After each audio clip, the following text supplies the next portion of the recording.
All right. Good morning, everybody.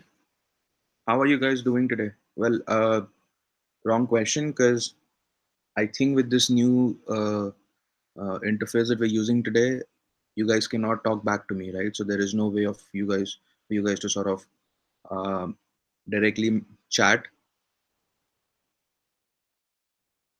All right. So we will. I think Gayatri must have told you how you guys can send your messages to me so that I can know what you guys want to ask, right? So hopefully that will go in smooth. Um, just a brief introduction.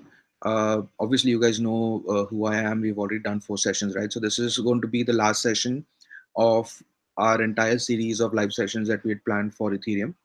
Um, Let me quickly share my screen, set it up for you guys, and then we will go from there. Give me just one more minute.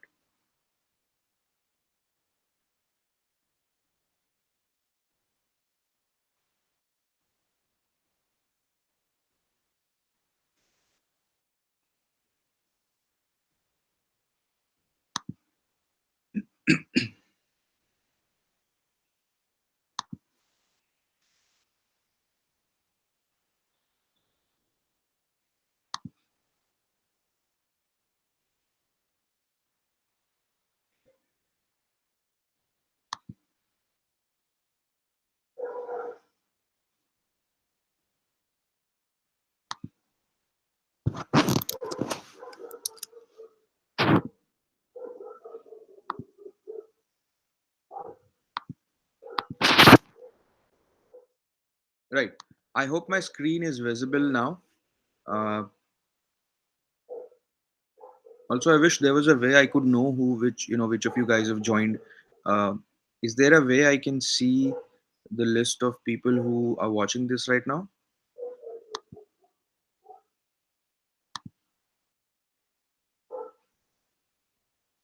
Okay, all right. So unfortunately, that's not possible. That's okay.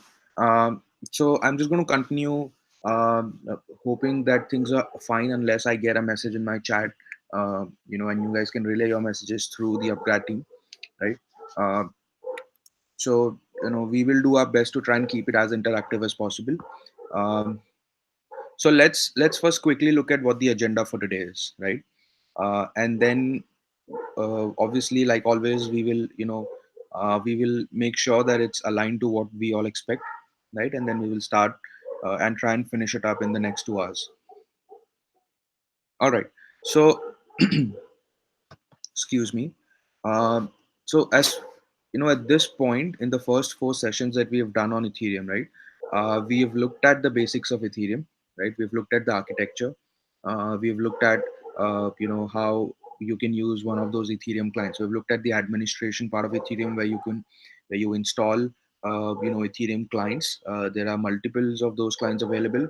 One such example and the most popular of them was Geth. We looked at Geth. We looked at how you use and manage Geth as an Ethereum client to connect to the Ethereum network. Right. We also looked at the idea of there being multiple Ethereum networks, and you can spin up your own chain with your own network ID, and you can just have people connect to your network. Right. We also know that there are three of the most popular chains that are available right now. One is obviously the main Ethereum chain, which is the mainnet, and then the two other test networks that are popular, right? After that, we spent our last session looking at a lot of theory on what Solidity is all about, right? So Solidity is one of the languages within which you can code. It's a high level language within which you can code, which then gets compiled into the bytecode that can then be deployed onto the Ethereum virtual machine, right? So we've looked at what an EVM is, we've looked at what Solidity is, right? What are the different data types that are supported? um, from the very so Obviously there was a lot of theory that was done in the last lecture, but the takeaway from all of that should have been that as part of coding your smart contracts, right, you will be writing with Solidity as a language. Your files will be abbreviated with .sol extensions, right? So your files will all be .sol. As part of your sol files, the contract class definition itself is going to have 5 different, or some one of the 5 or all of them, or basically there are 5 building blocks that make up the Solidity contract class. All right. And what are those five different blocks? We've looked at them individually. We've looked at so we've looked at uh, state variables, right? We've looked at functions, right? We've looked at what are the different types of functions that are available. We've looked at events, right? We've looked at how events can be triggered, how events can be built into smart contracts, right? We've also looked at all of the different globally available functions that are available. Some of the context that is available to your messages, right? We've looked at all of that, and we've also looked at all of the different data types that are available, right? Towards the end of this, we also looked at the idea that can be inherited, right? So we know that we can work on the concept of the general smart software engineering concept of inheritance, right? That you guys must have come across one of the other programming languages that for example Java, right?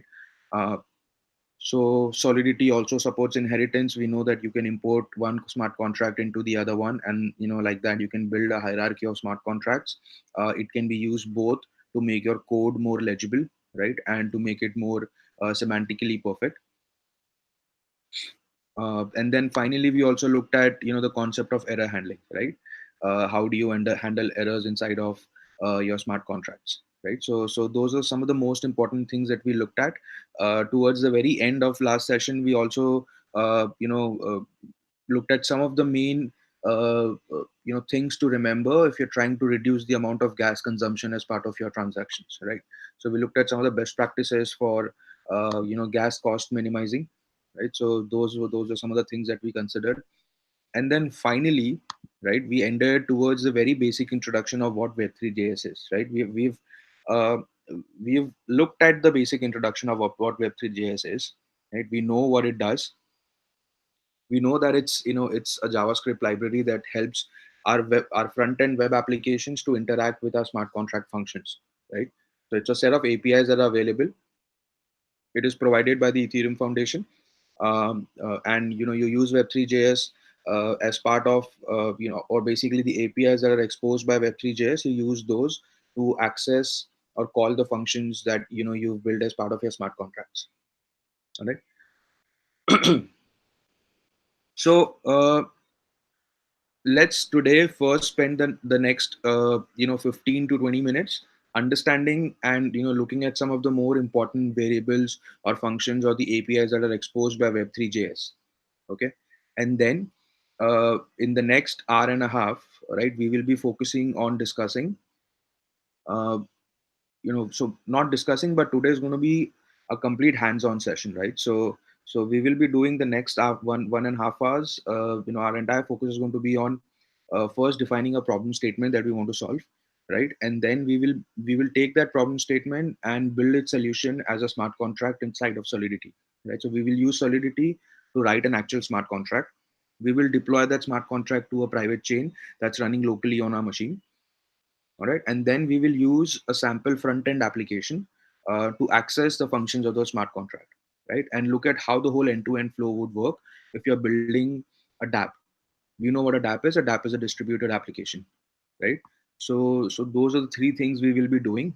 Obviously, doing these three things from scratch is not a 2 hour work, right? So it takes a lot more time. It is not complicated. It's a very simple process, but it's just there's a lot of steps involved. Plus, obviously you're trying to build an entire application. You can't just build an entire application in 2 hours, right? But for the purpose of this call and to make it very easy to do, while also expose you to all of the important parameters that go inside of it, right, I'm going to be providing you with a sample set of code, right? So that will be the basic code that we will work on, and we will go through each parts of the code. The front end application that we will use to connect to our smart contracts is sort of pre-built by me. So we will be using that sample front end application and then connect to our blockchain, and then see how that whole interaction works, right, with Web3. All right. So does that sound a good enough plan? Hi Akash, I think there are two, three questions. Okay. Let me take. Uh, right. So there's a question from Akhilesh. He's asking, how do we examine a block? Uh, all properties in get like it's all times information. Uh, gas limit, intrinsic gas, etc. Okay. So if you want to monitor the properties of every single block that's being generated inside of Get, right, Akhilesh, uh, there are those CLI commands. So if you're working with Get CLI, right, there are those CLI commands that will give you details of each of the blocks that are generated, right? So if you want to look at them, the best way would be to log the output of your entire CLI to a log file, right, and then view them, right. The other option is to use the CLI command. Or let me tell you where the get CLI.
All right.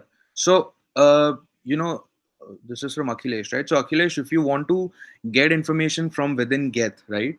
All of the information on, whether if it's a block of yours or, certain peers that you're connected to or the TX pool itself, right? So, these are the different management APIs that are available, right? We've discussed about all of the APIs that gets exposed. So, you get into Get's console, right? You know that simple command that's get space console, right? Once you've gotten into the console, you can run any of these commands, right? So look through this page, right, which is the get management APIs wiki page, and find the right set of commands that lets you achieve everything that you want to see, right? So in terms of uh, you know just fetching the details of one of the blocks, so you can so all right, let me so there is an API in here that will allow you to fetch one of the blocks by putting in its block number. Okay. So remember one thing, right? There is a caveat with blockchain. You cannot just fetch all of the information, right? There is no indexing happening inside of blockchain. So you can't just, like tell a blockchain to just give you all of the information, because, those addresses where this information is stored, right, is is not continuous, neither is it indexed, right? So it doesn't know, what addresses to pick up from, or, where the data is, right? So it's not a contiguous set of data. Plus, it's not indexed. So there is no way of fetching all of the data, right? You have to tell the blockchain exactly which block you want to fetch information of, right? And that ways you will be able to get information of that one block, all right?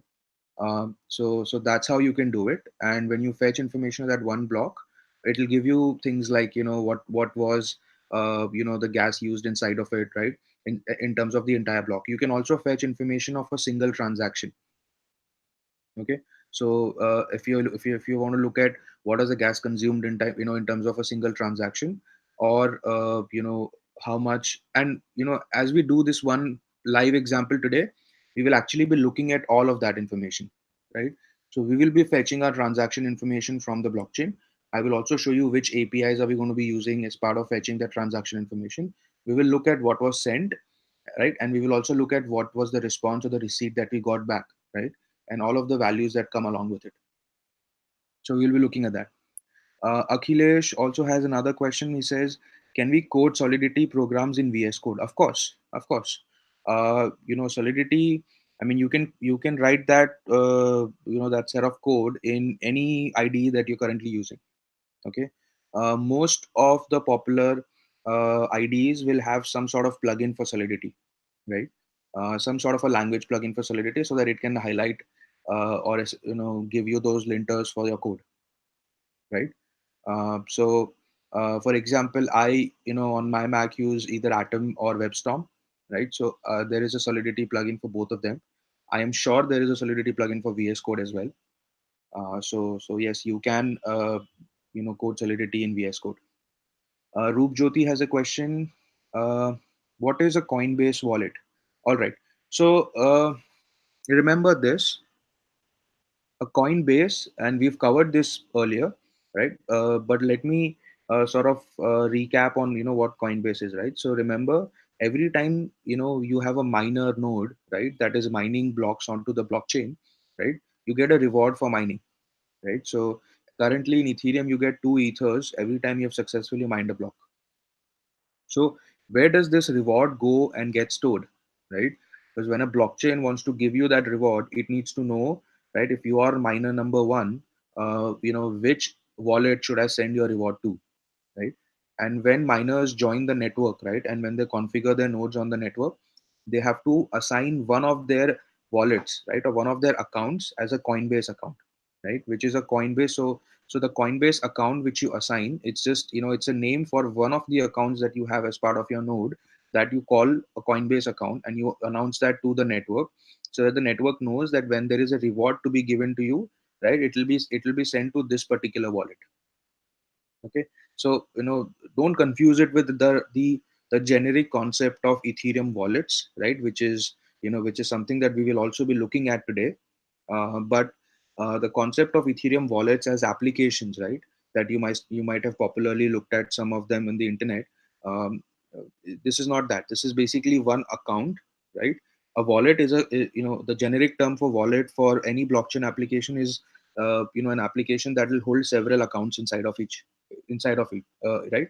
So a Coinbase account, also sometimes called a Coinbase wallet, right, is that account inside of which you will get your rewards, right? A miner gets his mining rewards.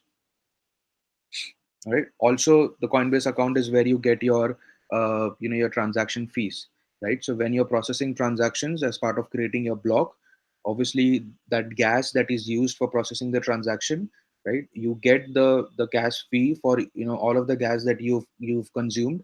You get that fee, right? The miner gets that fee, and that fee also goes to the Coinbase wallet. All right. Gokul has a question: which will fallback functions in a contract are inherited to a child? Well, no, right? So, uh, all right. So the thing is, Gokul, if you're doing inheritance, right, uh, and you have, so let's say you have a base contract that has some sort of a fallback function, right, and then you have another child contract that also has a fallback function. uh, and so as part of inheriting the base contract inside of the child contract, right, the fallback function will not come in, right? So there is only one fallback function allowed every single file.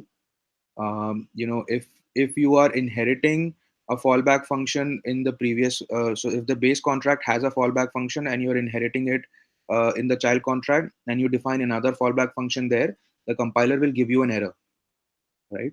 So the compiler will make sure that in your entire hierarchy of inheritance, there is only one fallback function defined anywhere, right?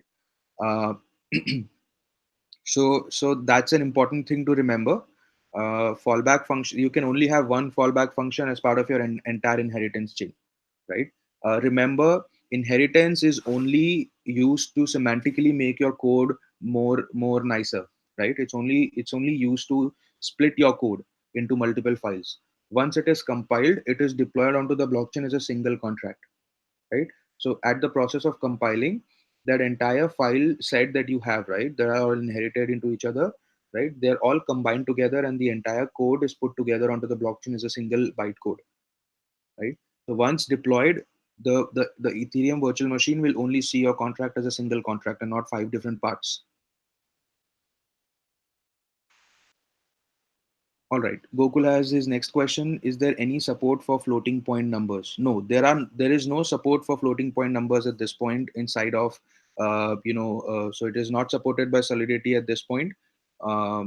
They plan to introduce floating point numbers at some point, but as of today, as of the current version of Solidity, which is 0.5.9, there is no support for floating point numbers.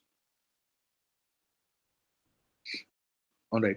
Now there's a question from Vishal Srivastav. He's asking, is eth.account 0 and eth.coinbase same? Not necessarily, not always. By default, yes. Okay. So by default, what happens is eth.coinbase will always by default, consider the first account in your node to be the Coinbase account. Okay. So by default, when you start your node and you create your first account, it automatically ends up being the Coinbase account as well. Okay, because Coinbase account is needed to start mining or to do any mining processes as part of your node. Okay, so it will just pick up the first account as the Coinbase account. You could change your Coinbase account to any other account. Okay, but as a starting point, as default, it will always be the same as eth.account 0, which is your first account. All right. Excuse me. Right. So those were some of the questions that had come in. Right. So keep putting in questions if you guys have any more, and let's continue back with what we want to discuss today. Right. So web3.js, we know that web3.js is it's a library. We know that the whole Ethereum network is basically a set of different nodes working together, right? And each of those nodes have their own copy of the blockchain, right? Um, so whenever we are executing a function on a smart contract, right, we will execute it on one of the nodes, correct? Obviously, right? So we won't execute it on like for example, if Ethereum today has 10,000 nodes working, whenever you're calling a function on a smart contract, you don't just call that function on 10,000 nodes, right? So your function executes on one single node, right? That one single node will execute your function as part of the smart contract that it has kept, uh, and the result of that execution, right, or your transaction itself, once executed, is then sent to the transaction pool, right, which is from where it is picked up by one of the miners in the network and then added to the blockchain. Once it is added to the blockchain, it is available to all of the other peers also, right? That is how it works, obviously, right? We know this already. uh, so the important thing to remember at this point is, if you want to execute functions on the on the smart contract on any blockchain, right? Uh, you have to first decide which of the nodes in the blockchain do you want to connect to execute your smart contract, right? And that is why there are three information that you will need as part of executing any function in your smart contract. Okay, first is obviously the address of the smart contract, right? Because once you've decided which node you want to connect to, the node needs to know which smart contract to execute, right? Remember, we already know that within Ethereum the smart contracts are actually their own account, right? So they are like, they're called contract accounts, right? So they have an address attached to themselves, right? And then the value itself is basically the code of the smart contract, right? So you need to know the address of the smart contract. You need to know which function you want to call, obviously, inside of that smart contract, right? And then obviously you need to know which variables you want to pass to that function, right? Uh, so the question arises as to why would you need something like a web3 js anyways, right? Like, why add another library to be supported and to be learned? If the node is basically any node on the internet, right? It's like a computer working on the internet. It's got a function, and that function is basically exposed to the world wide web, so anybody can come in and execute it, right? As long as it's an externally defined function. So the thing is, you see this little, well, actually, let me go into yeah, right? So you see this little message here, right? This is how you would have to execute or send queries to your smart contracts if there was no web3.js. Okay. So and it's a very complicated way of essentially accessing your smart contracts, because one, all of the data has to be sent in hex, right, which is absolutely not legible, right? I mean, it's very difficult for humans to look at hex and understand what it means, right? So we understand ASCII, right? And there needs to be some library that sort of allows us to code or send data as ASCII, and then it'll in the background do all of the dirty work and converting it into hex, right? So that's one very important aspect, and then there are so many others, right? So the whole idea of interacting with your blockchain becomes so much more complicated if there is no web3.js simplifying or doing a lot of our dirty laundry in the background, right? And that's why you need that you need web3.js to sort of simplify this, right? So this is how it looks if we were just doing this without web3.js, right? Just doing this using JSON RPC, which is you know what RPC is, right? RPC is remote procedure calls. We've looked at that briefly, and each of these nodes, right, when they're connected to the network and when they have their smart contracts running, they expose these smart contracts to anybody to access outside the network using a language called JSON RPC. All right. So it's basically JavaScript object notification, or sorry, object notation, remote procedure call. So you can send those JSON right through a remote procedure call. The language itself is called a JSON RPC, and it's not very human readable. So what web3.js does is it takes your messages, right, converts them into a JSON RPC call, right, and sends it to the node. Right, that's basically what a web3.js is doing, nothing else, right? But it's important because with web3.js, your message will then end up looking something like this, which is very human readable, right? And it's much more convenient, right? So if you want to send that same message, right, where you were trying to essentially call a function inside of your smart contract, and you were trying to send some information to that smart contract function, right? You're trying to send some parameters, right? If let's say, for example, crypto zombies was the smart contract that we were working with, right? So all we will do is, say crypto zombies method, which is create random zombie, right, is being called. This is the parameter that I want to pass to it, right? And then we will just send it, right? And while we're sending it, we are also defining some of the send parameters. We're saying that this is to be sent from this particular account, right? This is an externally owned account, and this is the amount of gas I want to send as part of this transaction, right? So it's much more easy to understand, right? Do not worry about understanding every part of this little call right here, right? We will be looking more deep. So this is basically a sample web3.js call, right? We will be looking at how it works, but you understand how simple web3.js makes your calls, right, and more human readable. So like, so how do you use web3.js? You can use it through, you can install it as an npm module or a yarn module, right? If you are working with Mac machines, then there is also a brew module, a brew bottle essentially, right? And for all of your Linux instances as well, you can just have web3.js installed as as an apt-get package, right? Also, if you're just working with simple HTML websites, right, you can just have web3.js injected into your page or imported as a script, right, with just the min file, right? So you can just use a minified JavaScript file for web3.js, which is supplied by the Web3. It's available on the Web3 platform. So just download that web3.js min file, right, or use a CDN to access that file, and just include it as you would include any other JavaScript, right? Just like you would include Bootstrap on your pages, or you would include something like jQuery on your pages. This is what you would do for including Web3 on your pages, right? So a very important thing to remember, right? Web3 has something called a provider. Okay. So what is a Web3 provider? A Web3 provider, like remember I told you that when you're using or accessing any smart contract, right, you need to define which node you're going to run it on, right? So you need to define which node your browser has to connect um, to send all of those JSON RPC requests to. So basically, you need to tell your web3.js, where should it be connecting to, right? So that it can run those, API requests that you want to run. And for that, and the node which it wants to connect to, right, is a setting that's provided, using a term called web3 provider. All right. So think of web3 provider as the node in the blockchain network which is going to provide the web3 service, right? So that's how it sort of, they imagine this to be, whichever node your browser is connecting to is the node that is supposed to provide the blockchain service to your browser, right? And that is why that node is called the provider, right? And a web3 provider is nothing but the same node which you want to connect to. So think of this like, when you're accessing any API, right?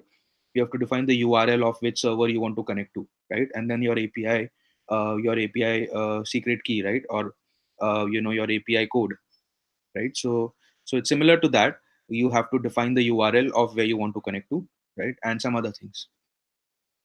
Uh, so Using this, you can essentially connect to a node which you could be owning, right? So most people, what they would do is, when you've deployed something on the block, on the real network, right, in a production environment, once you've deployed your smart contract to the blockchain, you would have created your own get node, right, that would have connected to the blockchain. So you will use your own get node as the web3 provider, right? And your browsers or your applications will connect to your get node, right? But it's not very convenient, and not always cost efficient for people to just have running their get nodes. It's a very expensive process, remember this, right? Even if you're just running an EC2 instance on Amazon cloud, right, and you have your get node connected to the blockchain, right, and all of your applications are connecting to your get node, right, it's a very inefficient process, because that's your single point of failure, right? What if your get node goes out of sync? What if your get node stops for some time? Your applications will stop running, right? So you will have to obviously have like a series of get nodes working through a load balancer, right? And each of those get nodes are going to be, a fairly big instance of EC2, which is going to cost you a lot of money, right? Also, because your get nodes are constantly mining on the Ethereum network, they're always running on above 90% CPU utilization, right? So they are also costing you a lot of money in terms of CPU utilization. And there is a lot of IO happening, right? So if you guys know how AWS or any cloud billing works, right, you get charged for the amount of memory you are using, which is high in this case, because the size of the blockchain is high. You get charged for how much IO you are using, which is input output you're using, or the broadband consumption of your node, right, which is also high because you're constantly interacting with the Ethereum network, right? And you get charged for how much CPU you're consuming, right, which is also high because you're constantly mining, so you're continuously consuming more than 90% CPU. So your nodes end up becoming, very expensive nodes, and if you want to have many of those nodes, it's a very expensive process just to be able to support your application, right? Most application developers don't want to worry about the whole infrastructure part of it, right? And that's why there are these third party services that let you access the blockchain or the whole network, right, instead of starting your own get nodes, right? So they are running these get nodes, or parity nodes, and they provide access to those get nodes, as a service, right? One such very popular service is called Infura. Okay, so Infura is just basically, it's a private company that's maintaining a set of Ethereum nodes, right? That any dApp developer can, get access to, right? So you have to use Infura's APIs to get access to any of the get nodes, right? And that way you just focus on building your application and then consuming your smart contracts, right? So you can build your smart contracts, deploy them to the blockchain instead of starting your get node. You can just deploy them from Infura's get nodes, right? And once your contracts are deployed, you can access them using Infura's APIs instead of having your own smart contract, instead of having your own get node running, right?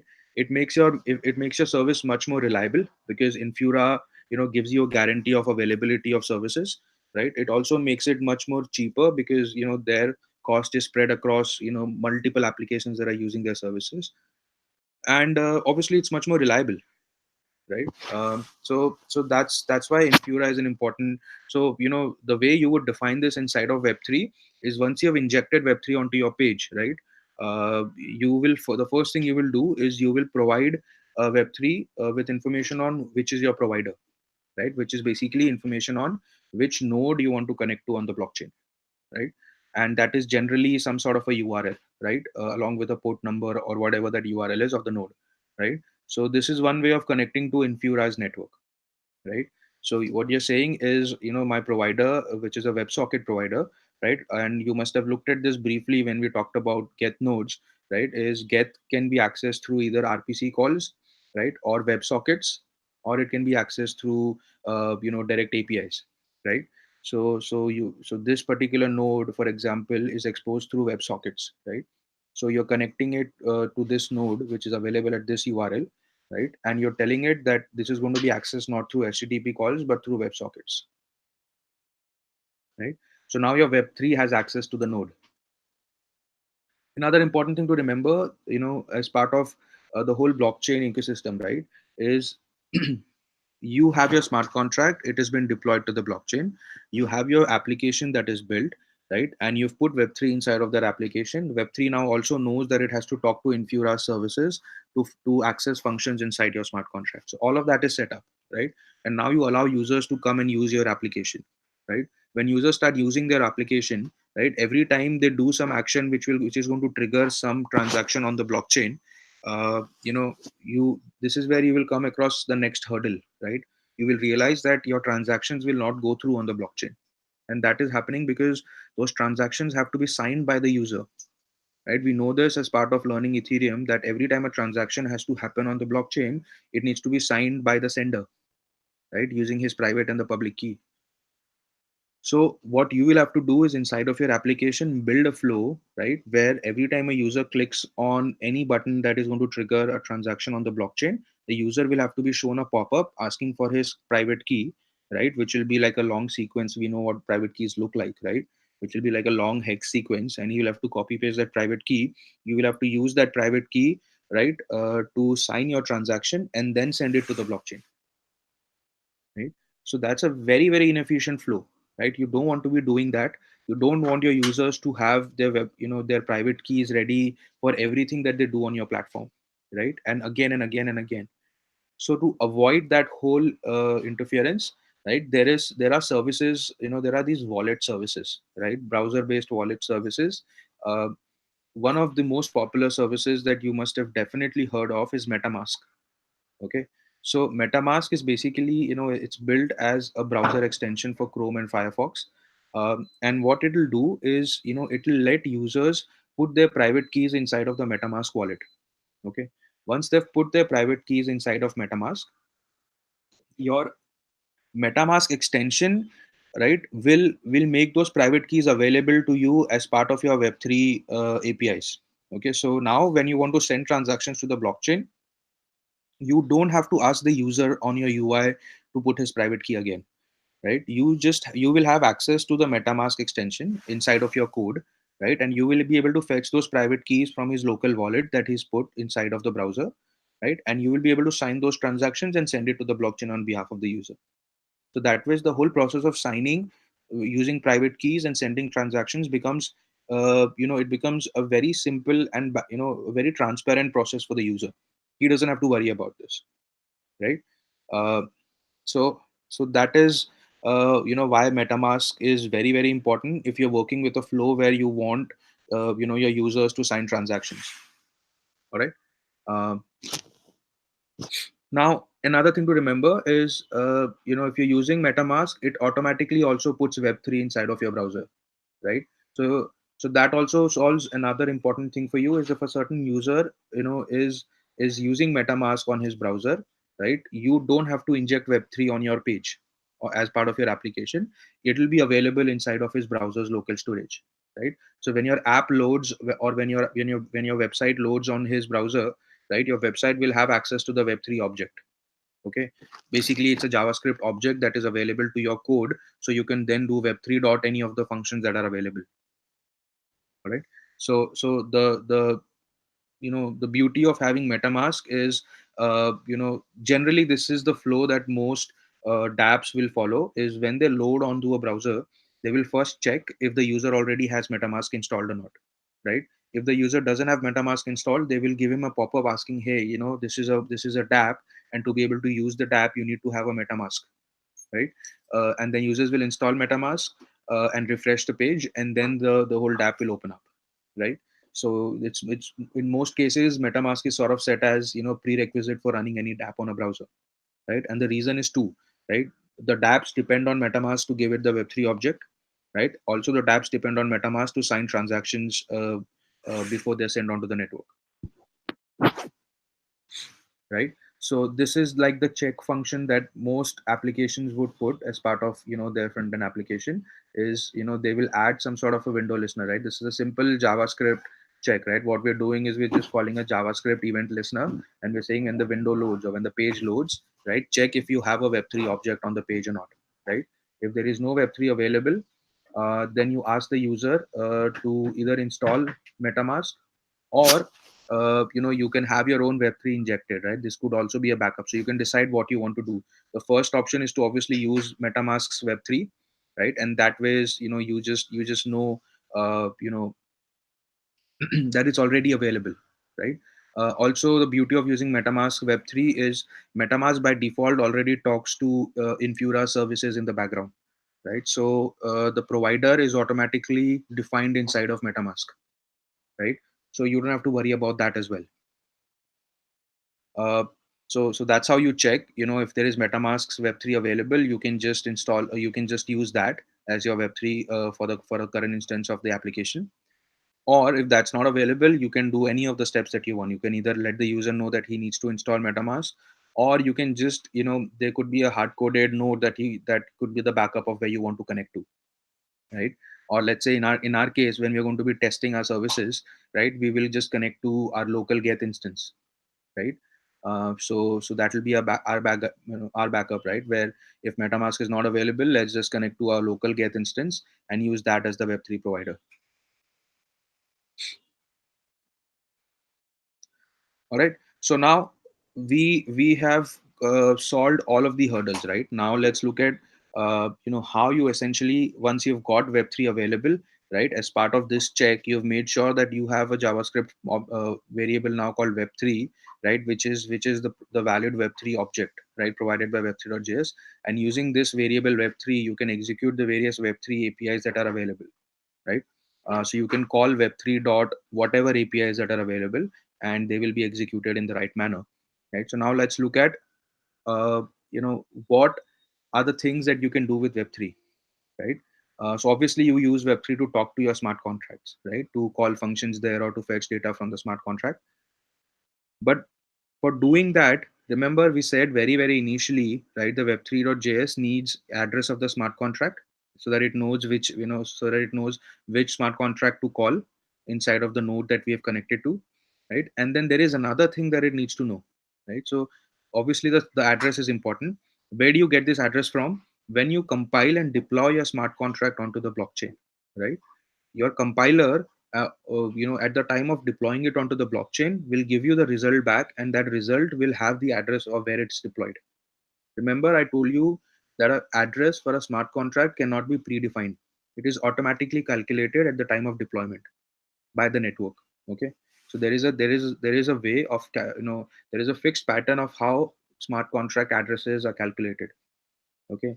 It is actually your own address of who's deploying the smart contract plus a count. There's a nonce in front of it, which is basically a count of which, the number of smart contracts you've deployed, right? Which increases every time you deploy a new smart contract, right? So that becomes your address of the smart contract, and you need to save it. You need to remember this address because you will need to use it for connecting to your smart contract as part of building your applications. All right. So you keep a note of that address which is deployed. All right. And then the next thing you need is something called an ABI, application binary interface. All right. An ABI is it's an intermediate file that is created when you compile your smart contracts. Okay, so when your smart contracts or your Solidity functions or your Solidity file is compiled, okay, your compiler will output another file which is a JSON file. Okay, that JSON file is basically it's a representation of your entire code in JSON. All right, it is used by your applications to know which functions you have coded as part of your smart contract, right? So basically why ABI is useful is whenever web3.js needs to talk to your smart contract, all right, it obviously needs to know where to contact your smart contract, the address. It also needs to know what sort of language your smart contract is expecting. Okay, so what is the structure of functions that your smart contract is expecting, right? What values have to be passed in, right? What variables or what data types have to be passed in for each of those values, right? All of that information it accesses through this ABI. Okay, so the ABI will tell it that if you're calling a function called add money, right? So then this function, one, obviously it's available. Two, this function needs three parameters to be passed into it, and these are the data types for the parameters that need to be passed to it, right?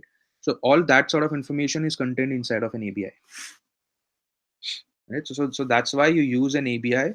And again, an ABI is generated at the time of compiling. So just like your address, you also keep note of your ABI. So you copy that JSON file, you keep it safe. You will use that JSON file and the address while you're connecting to your smart contracts, right? And this is how you connect to your smart contract, right? Very simple. You just use your web3 object, you call eth.contract, right? You pass the ABI and you pass the address, and now you have an instance of your smart contract, right? So with this instance, now you can run any functions you want to run about in your smart contract, right? And the functions that you run inside of your smart contract are two. There is the call function, right? And there is the send function, right?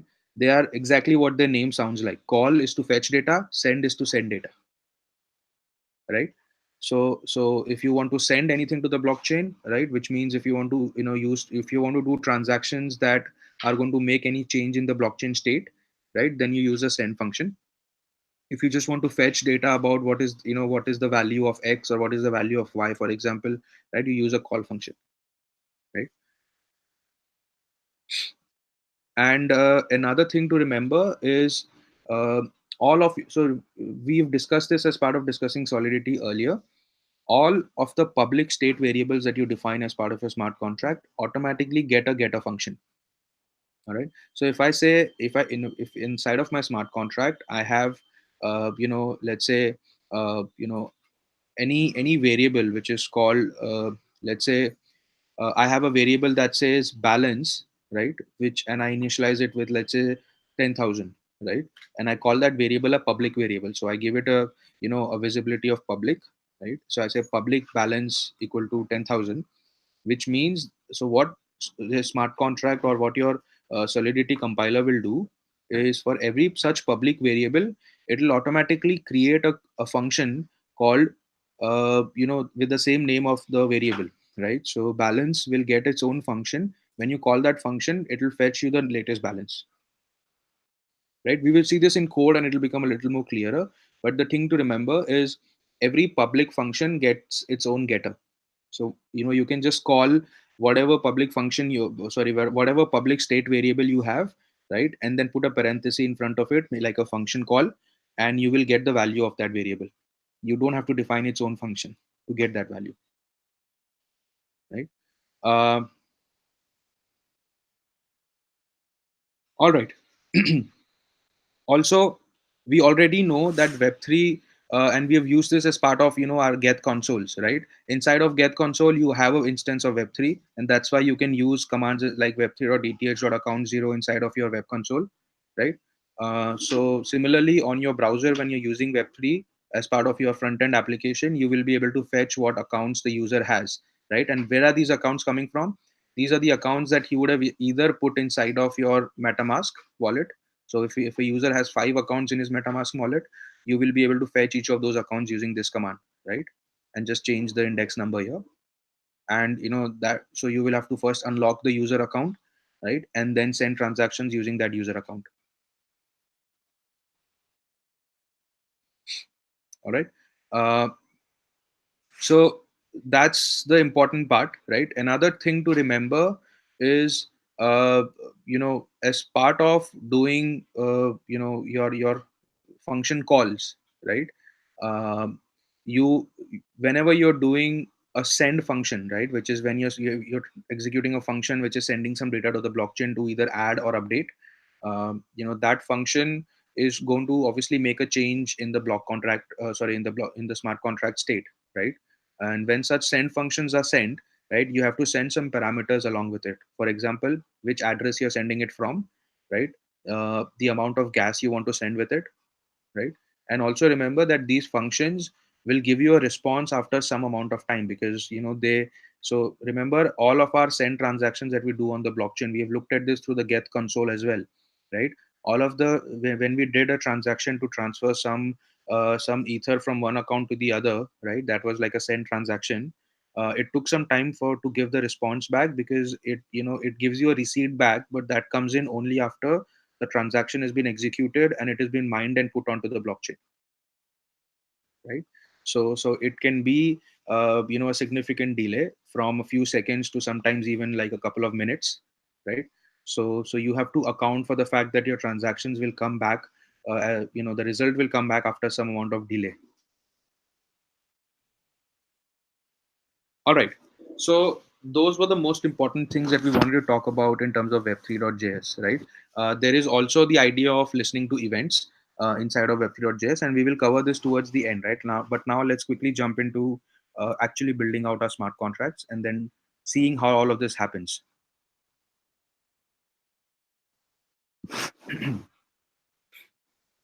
All right. So, okay, let me check if there are any questions that have come in. Are there any questions till this point? Is Web3.js sort of okay with you guys? You've got the broad idea of what it's going to do and what are the main functions that you can call. There is the call function and the send function. You have to first connect it. You have to find the provider. You get an instance of a smart contract using eth.contract. Right? Those are some of the most important things that you will do with Web3.js.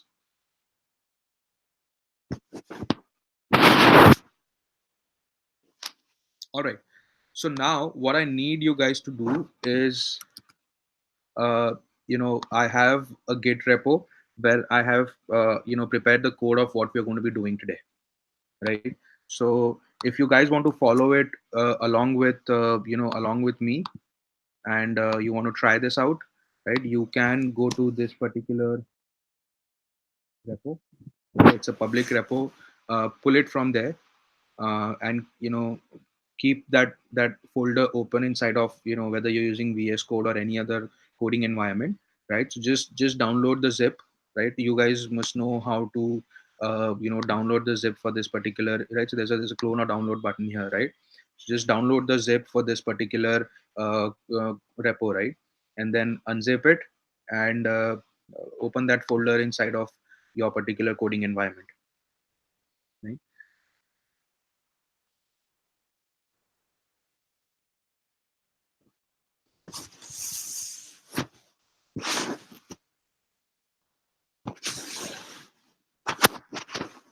So what are we going to do today? Right, let's look at it step by step. All right. So the all right, is the font size okay with you guys? I just need to know that quickly so that uh, I can be sure that you can read what's on my screen.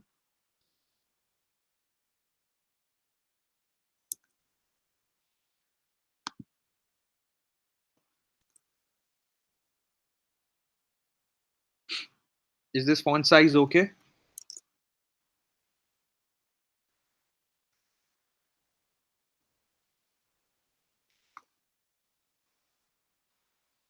All right. I'm just going to assume it's okay. This is making life hell of a lot difficult, without being able to sort of interact with you guys. But all right. Um, so continuing, the idea is we are going to build, a classic voting application. All right. So we're going to build a voting application wherein people will be able to go in and vote, right? So any user will be able to go in and cast his vote, right? But he will only be able to do this when the voting period is on, right? And obviously, it's a vote, so only user can vote once, right? So it will make sure that you are voting only once. It will also make sure that you're voting only when the voting period is on, right? And then you obviously should be able to fetch information of who's voted and who's not, right? And who have you voted for. So that's a simple voting application that we're going to build using blockchain, right? It's a very classic example. uh, you know a lot of these, so there are actual real world POCs currently going on around, making the whole voting process sort of self audited using blockchain technology, right? And we're going to see some very simplistic development of that use case. All right, so what are we going to do for this, right? So the thing that we're going to do for this is we are going to use something called truffle. Okay. Truffle is the thing that we will use uh, for essentially talking to or essentially building out a smart contract. All right. So what is truffle? So let's quickly go and understand what truffle is.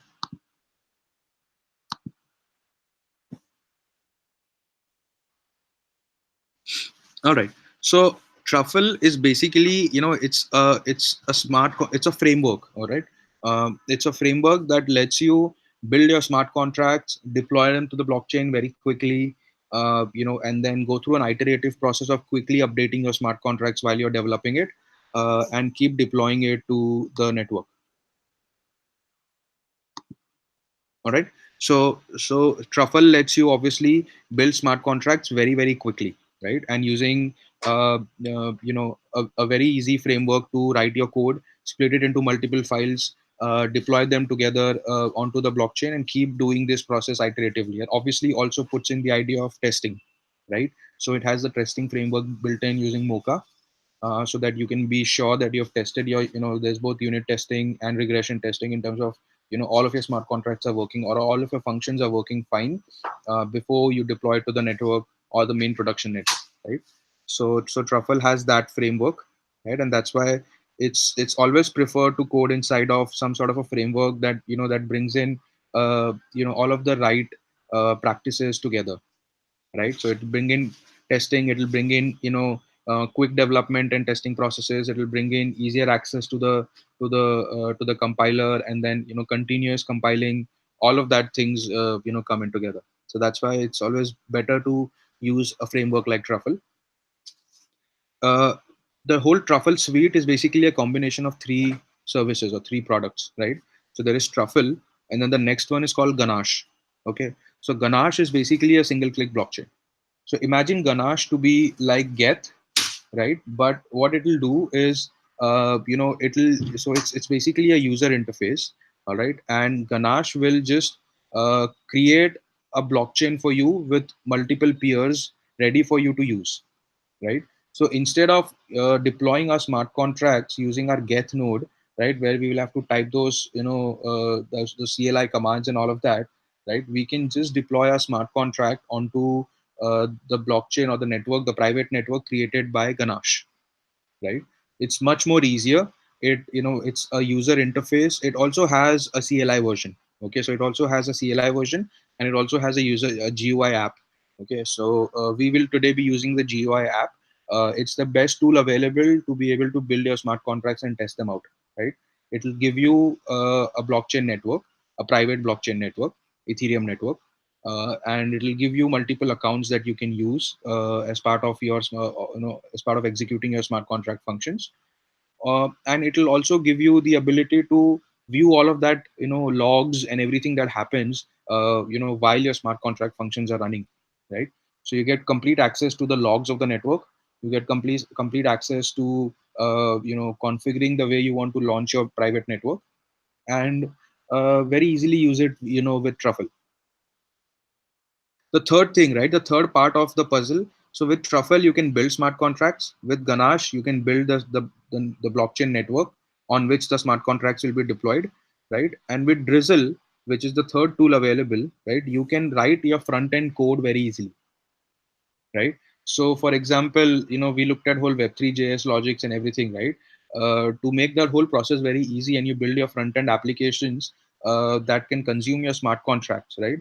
Drizzle is basically a front end library. It's a front end framework that will allow you to build dApps, or the UI of your dApps in a way which supports the UI flow, which supports the dApp flow. Because you remember, when you're building dApps, and you will realize this when you're building real applications, is when you're building blockchain applications, it becomes increasingly difficult to build a very good UI, because there are so many things, excuse me, so there are so many things that are different from building a regular legacy web browser UI, right? And that is because your transactions are going to take a lot of time to revert back, right? And if there are simple clicks on the page that is going to make a blockchain transaction, you don't want the user to wait for 10 seconds for that to happen, right? You will go through an asynchronous flow where a user will click on something, right, and he will just move ahead thinking that it happened, but 10 seconds later you will know that it happened. So how do you inform the user after 10 seconds, that it happened, right, while he's gone on to doing something else, right? So those sort of questions arise when you're designing the user experience for an asynchronous blockchain flow, right, or transaction flow, which is uh, the turnaround times, or the rate of transactions are very slow and all of that, right?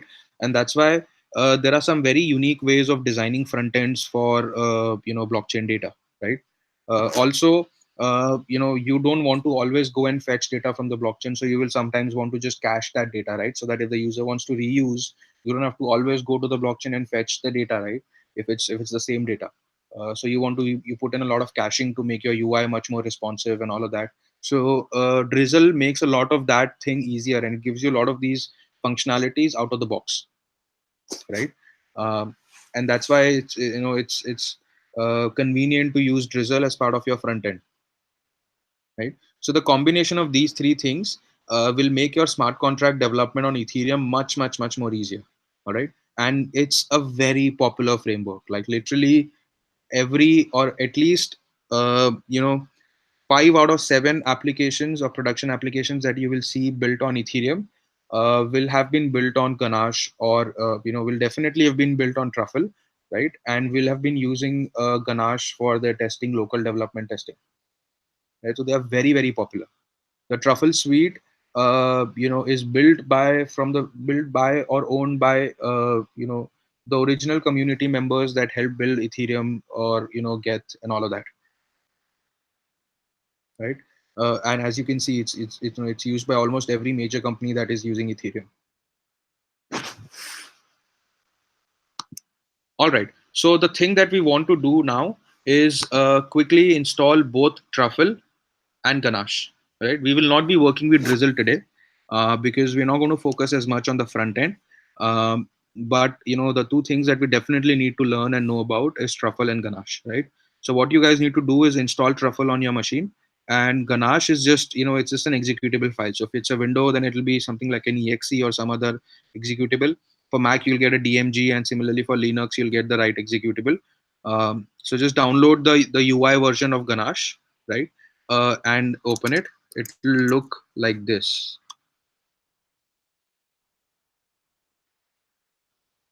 Oops.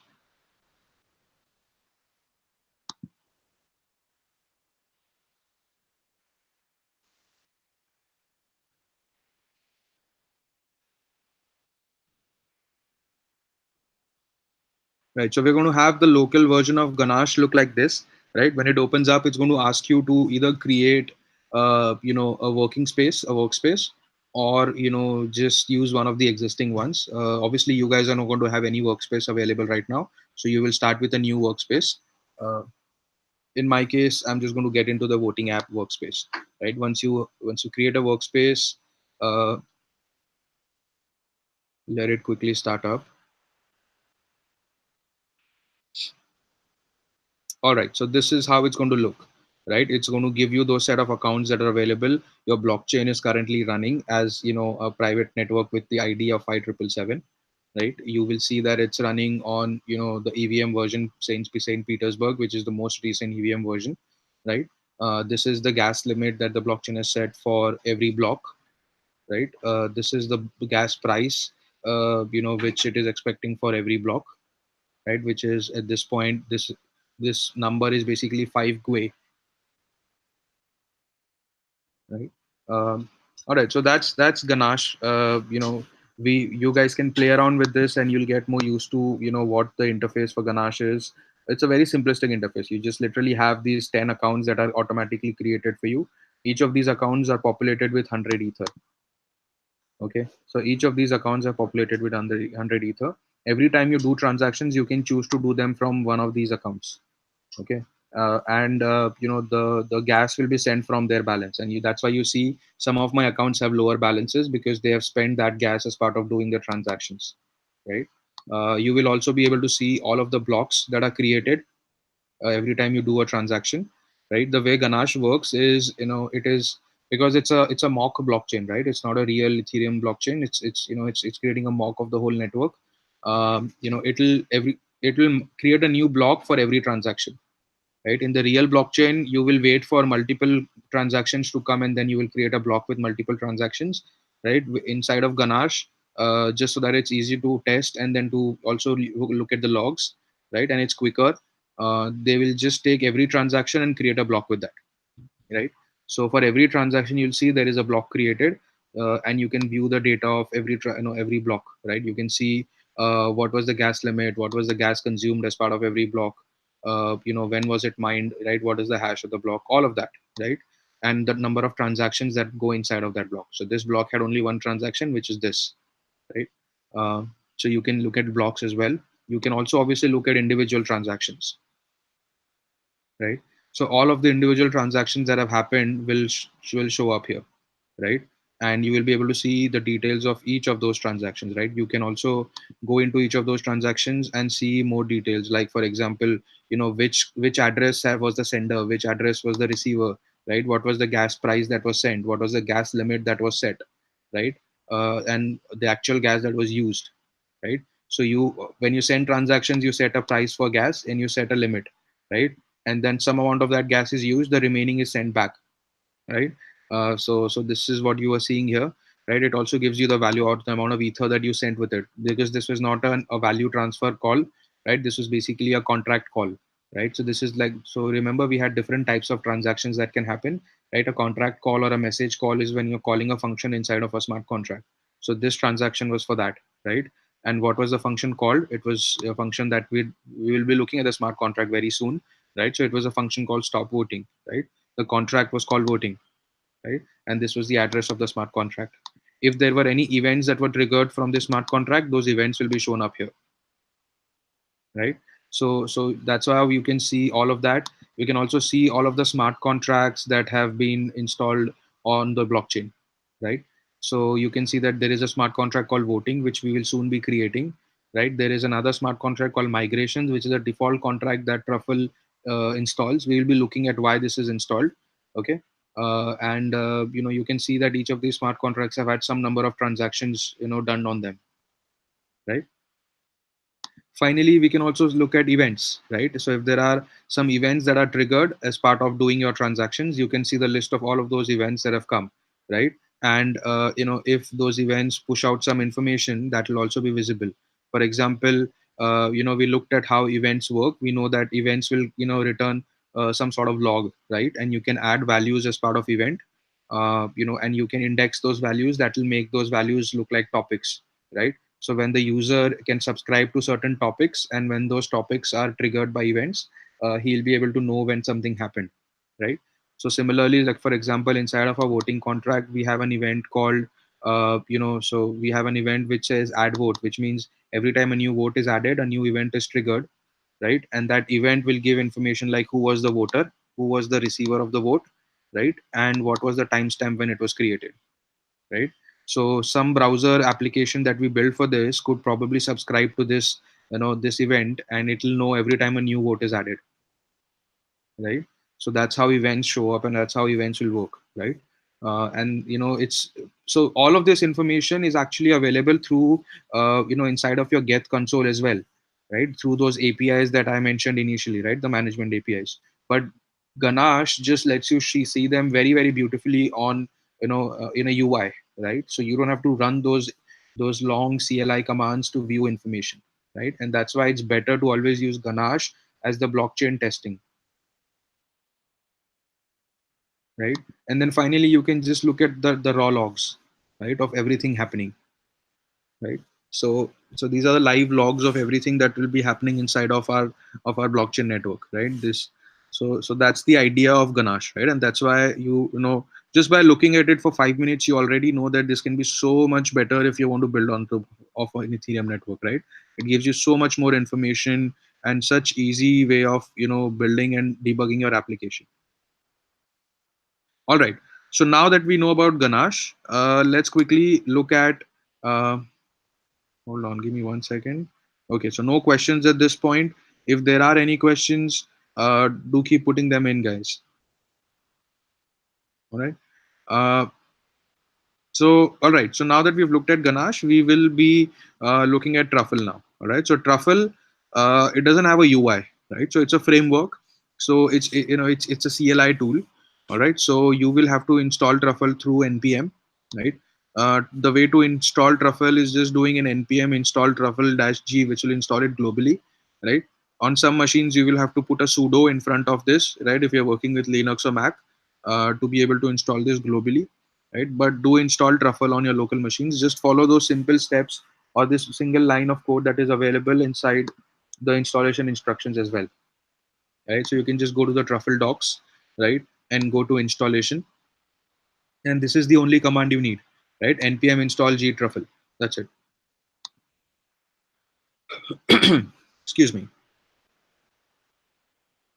All right. So once you have truffle installed, make sure that it is working, right? And the way to make sure it's working is to just do a truffle command on your command line, right? So anywhere in your command line, just type truffle, press enter. It should give you some information, right? So on my command line, I'm just going to press truffle, right, and enter, and it will give me something like this, right, which is my truffle version, okay, and the commands that I can run, right? So if this is happening for you guys, then you've got truffle running as well, right? If you have truffle running, if you have ganache running on your machine, then you're all set to build on Ethereum, right? Those are the only two important things that you need to start your development environment for writing smart contracts, testing them, running them on Ethereum. All right. So I'm going to assume that we have that now. So we have just installed truffle with the truffle install npm install truffle command, right? We have made sure we have a truffle available. The next thing we will do is we will create a project directory, right? So we will, let's say I'm creating a project directory which is called Ethereum uh, voting app demo, right? That's the project directory that we are going to work on. All of you guys will have that sample code that I shared with you guys, right? The GitHub code, right? So you will all have this directory. So wherever you have this directory, go into that directory, right? So do a cd to that directory, and you will now be inside that directory.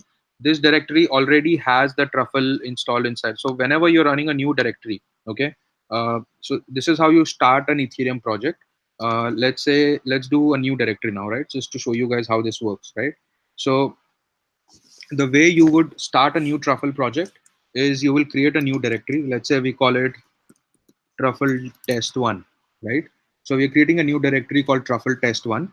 We will get into that new directory, truffle test one, right? And then we'll just do a command called, let me clear my screen, right? So we'll just do a command called truffle init, right? So what it's doing is it is setting up, the whole framework for me inside of that directory. Okay. So now what has happened is if I do a list of this directory, I will see that Truffle has installed, four things for me. It has installed a folder called contracts. It has installed a folder called migrations, a folder called test, okay, and a file called truffle config.js. All right. So these are the four files that the Truffle framework will install for you, right? And you will put your smart contracts inside this folder, right? You will not worry about migrations at this point. We will talk about, so your migration scripts will come inside this folder. I will tell you what migration scripts are. Okay, your testing files will come inside this folder, and this is where you will configure Truffle to know, right, that it wants to talk to Ganache, and this is the URL of the Ganache instance, right? So that all of that information will go inside Truffle config. Hi, Akash. Hi. We have questions. Can you please look? Okay, sure.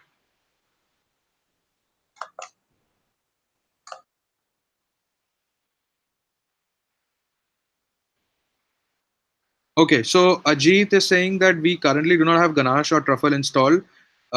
So can we make sure that we are all ready before we start building this?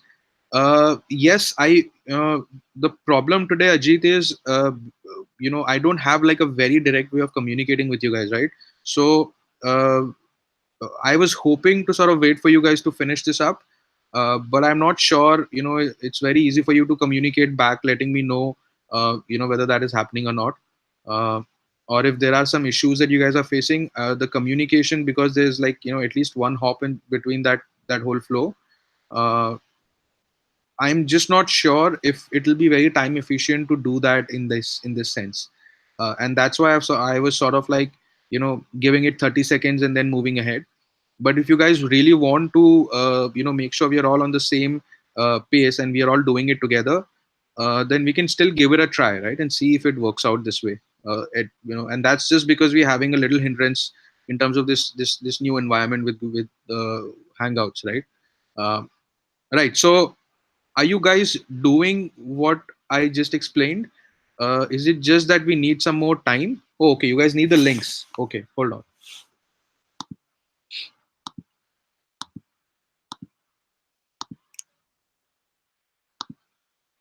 Right. So this.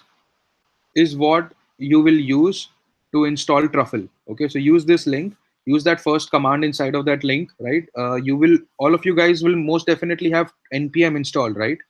Is there anybody here who is not installed npm on his machine at this point?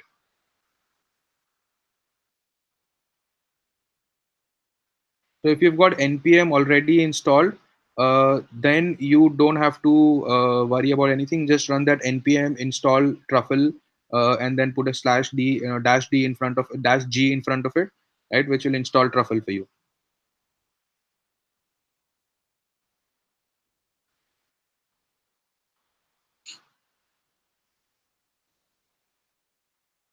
Also, let me share the link for installing Ganache.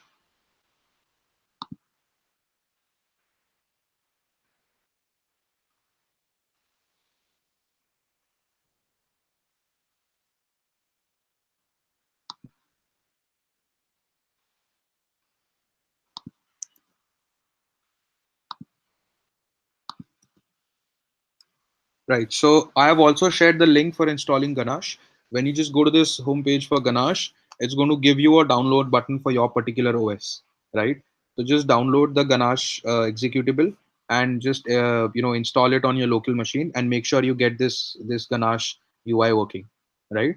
So Ganache UI working, and then Truffle installed on your machine, and make sure when you run the Truffle command, right, just do a truffle and then press enter, right? It should be working for you. It should not say command not found, right? So those two things are important. One is to uh, have Ganache UI open, right? And two is to make sure truffle command can be run in your terminal. Okay, have these two things. And obviously the third thing is, uh, make sure you have downloaded and unzipped the GitHub repo, right?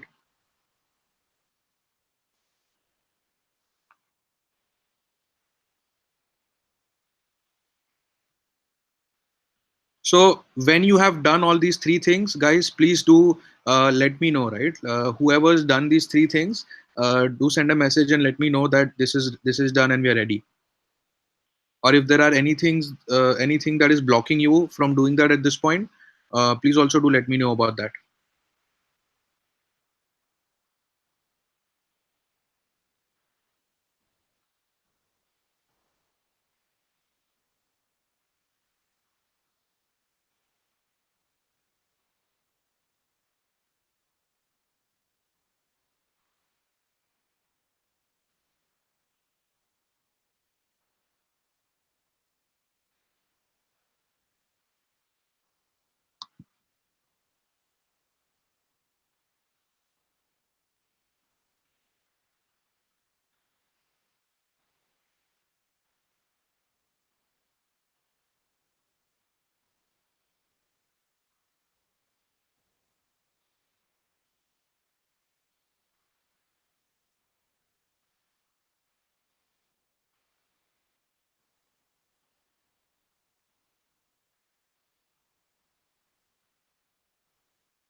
Right? Has anybody been able to install and finish this off yet?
Are there any errors being faced?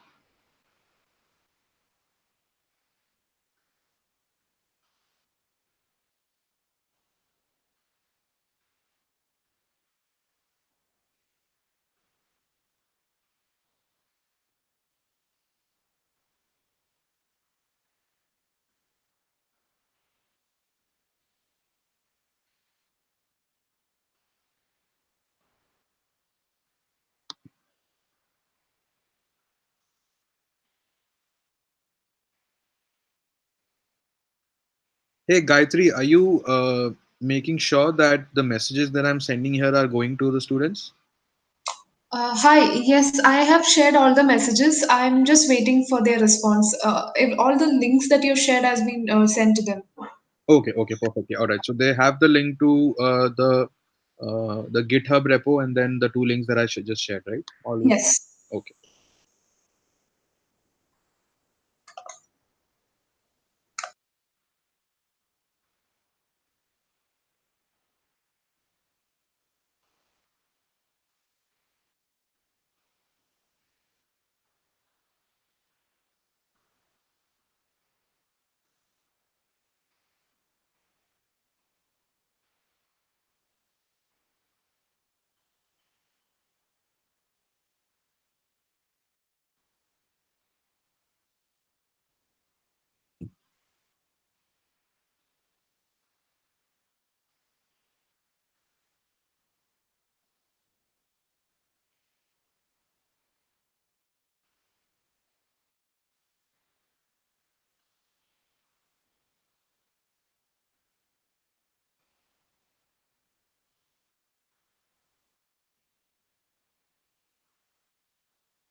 All right, guys. So we will give it only another 30 seconds. Um, right. I hope you guys can finish it up by then. If there are any issues or if there is anything that's blocking you at this point, please do communicate, right? Because otherwise we'll just end up sort of being in this limbo. Uh, so if anybody is close to even finishing up, or if you guys haven't even tried it yet, do respond back so that I know what's the status of majority of the classes.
All right.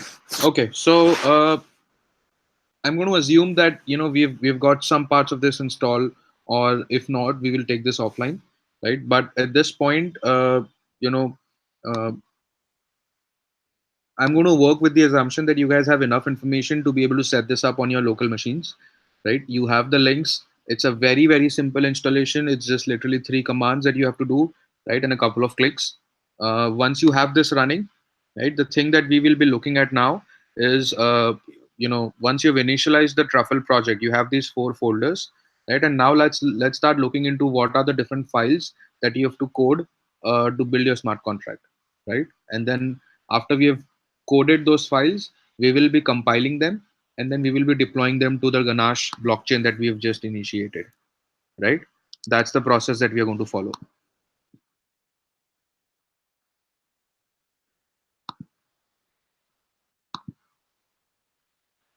All right. So as you might have seen, when you initiate the Truffle project in any new directory, right? But in our case, since we have all downloaded the GitHub repo that I shared with you guys, right? This is the folder structure we will have. The contracts folder is what you get when you do a Truffle init. The migrations folder is what you get when you do a Truffle init, right? And you get the truffle config.js, right? So all of these folders are coming from your truffle init, right? The only new folder that you see I have added as part of my repo is a client folder, right? This is the folder where I have built the client application or the front end UI that will be using the smart contract. We will go to this folder later on, right? Right now, the thing that we're going to focus on is these four things that get generated with truffle. Inside the contracts folder, right, will be the files which will be a sol files, right? The solidity files which we'll be using. This will be the contract files. This will be where you will be coding the actual smart contracts, right? By default, Truffle will have this one file called migrations.sol. Do not delete it, right? Should always be there. Okay, so Truffle will automatically, when you do a Truffle init, will give you a first file called migrations.sol, right? Let it be there. Do not touch it. Do not edit it. Do not delete it, right? The reason this is there, also there is a folder that Truffle gives you which is called migrations. Inside of this folder, there will be one file which will automatically be there, which is called one underscore initial underscore migration.js. Okay, again, do not touch this file, do not edit it, do not delete it. Okay, so the migrations.sol and the initial migration.js are two files that are created by Truffle by default, right? And they are mandatory for Truffle to work the way it works. All right, so don't mess with these files. Now let me tell you what these files do, right? Or essentially what the whole process of migration is. Okay, so migration is just a process of deploying your smart contract on the blockchain. Okay, so that whole process of deploying smart contracts, Truffle calls it migration, right? And the reason why they have this migration smart contract and then a migration set of migration files is because Truffle needs to know which smart contract it needs to deploy to the blockchain, right? So when you run a command, for example, truffle space deploy, right, or truffle space migrate, right, truffle needs to know which migration file to use, where you have all of the information of which smart contract you want to deploy, right, and how you want to deploy it, right?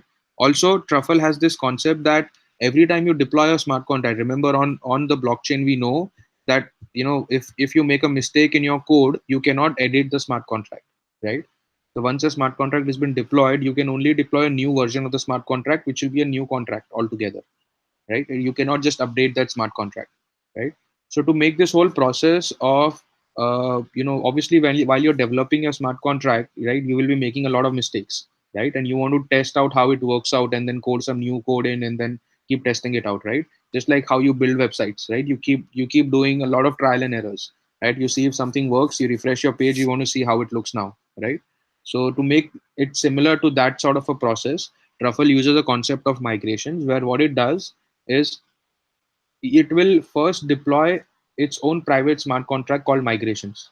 Okay, and that migration smart contract is used to keep track of which, so your own smart contract is deployed independently, but your migration smart contract will keep track of what all smart contracts you have deployed from your machine, okay, using this truffle instance, right? And it will keep track of which is the latest version of the smart contract you have deployed, right? So that ways while in the background all it is doing is basically just creating copies of your smart contracts, right? But it lets you only fetch the latest of that or the most recent one, so that it looks like it's updating. All right. So, and that's why the concept of migrations was built by Truffle, to make it look very synonymous to a legacy website development flow, right? Where you don't have to keep changing your version number for every smart contract deployment, and then keep deploying it to the blockchain, and then using that new, newly deployed smart contract every single time you want to update your code, right? So that's why migrations are used to make that process much more easier. The migration smart contract is, a predefined contract inside of Truffle. Its job is to keep track of your contracts and which one is the most recent version of your smart contract deployed, right? That's the simple job of that. The migration scripts that you define here, right? The first one is already put for you, which is the initial migration.js, which handles the deployment of the migrations contract, which is available here. Okay. The second script and all of the other scripts after this is what you will code yourself. All right. This is where you will tell Truffle that you also want to deploy your contracts, right? So how many ever contracts you add after migrations.sol, right? You can have hundreds of contracts defined here, okay, as part of your contracts folder.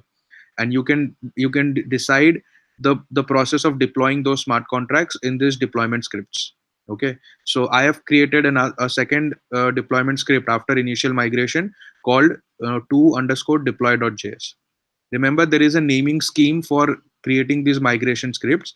It should always start with a number, which will be the number after the available file, right? So the third script I will create will start with 3 underscore whatever name you want to give it .js. All right. So that's how you name your migration scripts. Okay. You started with a number and then underscore and then some name you want to give it .js, right? And inside of these migration scripts, you will define which smart contract you want to deploy to the network. Okay. We will be looking at the migration script in more detail in some time, right? Let's first start looking at the most important part, which is our contract itself, right?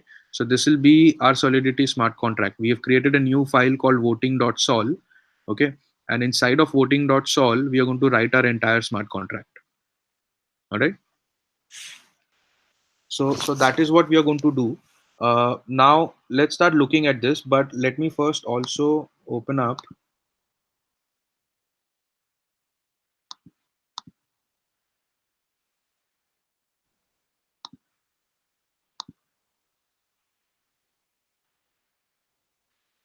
Right. So remember, we just did a truffle in it, right? And it created these folders for us. So this is how a new truffle folder will look like. Okay. So we have just initiated a new truffle folder. This is how it looks like, right? It has a contracts folder with migrations.sol, right? It has the migrations folder with the first initial migration file. All right. And then we will be putting all of the other stuff inside of this, right? Finally, one important file that we did not discuss was a file called truffleconfig.js, right? This is the file where we will put all of the configurations that we need to connect to our blockchain network. All right. So this is where it will know which blockchain network to connect to, and or some of the other things. For example, what are the gas settings that you want to put. So basically, these are your global configurations, right? So for every time you send a transaction, or every time you're doing something with Truffle, right? It can pick up information from this config file. Okay, like for example, which network you want to connect to, right? What is the gas price you want to set, or the amount of gas that you want to send with each transaction, right? So these are the defaults. You can change the amount of gas for each transaction from within the transaction code itself, but if there is no value specified, Truffle will automatically pick up from these global configurations that you choose to decide. All right. So this is the configuration file that we will build, and that's the initial structure you get, right? So the first thing we will be doing is adding a new file to our contracts folder, right? And we will call that new file, let's say, voting.sol, right? So this is a new contract now, right? As part of a new contract, remember, the first thing we do as part of Solidity, right, is define a pragma, right? That's what we do.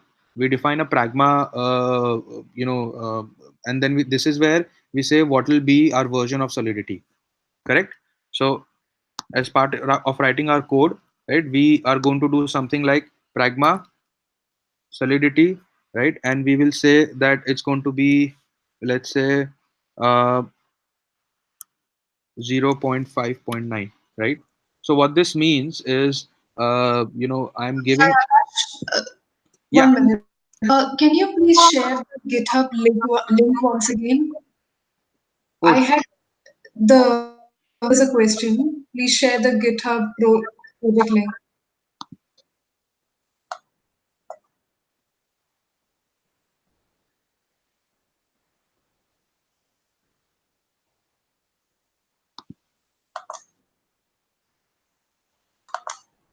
all right, here's the GitHub project link.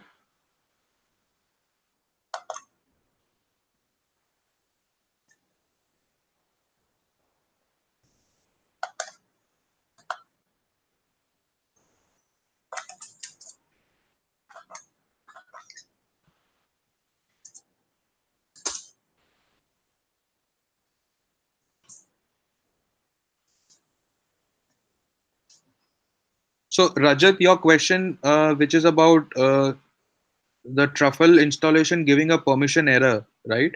Uh, which OS are you trying to install it on? Looks like Linux to me.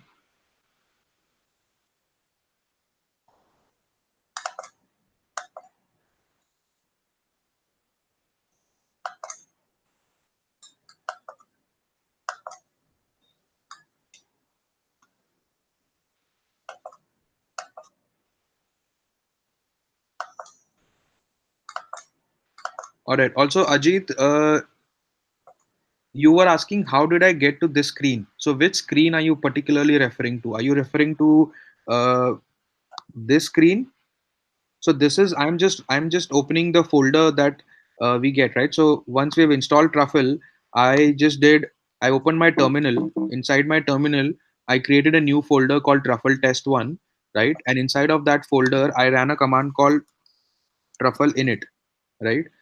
Which gave me these four folders that were created, right? And then I opened that folder inside of my coding IDE, right? So I've just opened that folder inside of whichever coding environment I'm using, uh, you know, uh, and this is where I get that list of files that was just created for my folder. Yes, yes, those scripts are auto created when I do a truffle in it, right? So looking at truffle test one, right? We just initiated that project using truffle in it. So these are the scripts that are auto created. The migrations.sol, this whole folder structure and the scripts inside of it are auto created. But all of the other scripts, for example, the deploy script, the voting sol, these were created by me, and I've shared these with you as part of the GitHub repo, right? So that's the final finished code, okay, which you are seeing in the GitHub repo, right? And now, as part of this new project that we created called Truffle Test One, right, we will go through rebuilding some of that code.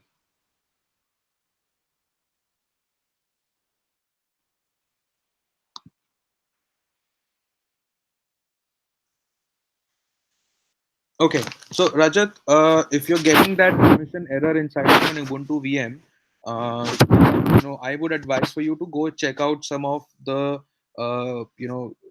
forums that are available to debug that particular issue, because this is definitely an OS specific issue or some sort of a VM specific issue, right? Permissions are most definitely those sort of issues. So it shouldn't be something very complicated. There must be some workaround around whatever issue you're facing, and I'm sure other people have already faced it. So just do a copy paste on Google and see if there is somebody who's faced a similar issue and if there is a solution for that.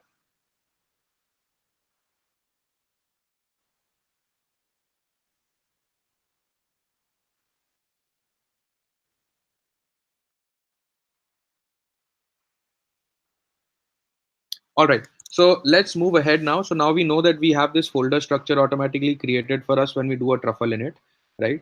And we are now creating a new file called voting.sol, which will be a new Solidity contract file, right? We've coded the first line called Pragma Solidity 0.5.9, which tells the truffle compiler that this contract is going to use Solidity's version 0.5.9 at least, right? And nothing more than 0.6.0, right? That is what this little command here means. All right. Um, the next thing we are going to do is obviously initiate, our contract class, right? So the next thing we are going to do is we write a new contract, right? Let's say we are calling this contract voting, right? And this is where we are going to write the whole contract, right? So now we have a new contract called voting. And remember inside, so this is a contract class, and inside of these, we are going to have everything like uh, state variables, right? Functions, events, etc. Right? So these are the sort of things that you will have inside of your voting smart contract, right? So what is the first thing we will do? We will first create some state variables, right? So let's, for example, create the variables that I have defined in this file.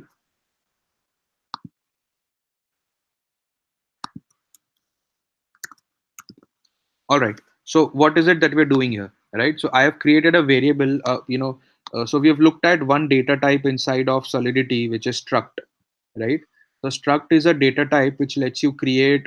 It's sort of like a JavaScript object, right? So I've created a new data type, using struct called vote, right? And our vote is going to have two values or two properties inside it, right? The receiver property, which is of the data type address, right? And the timestamp property, which is of the data type uint 256, which is basically an unsigned integer of 256 bits.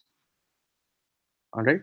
So we know now, because we have learned Solidity, that the data types that are allowed inside of Solidity are things like address, things like you unsigned integers or signed integers, right? So I can have uints or ints, and then I can put some number in front of it to tell me the length of that integer, right? Or the amount of bits reserved for that integer.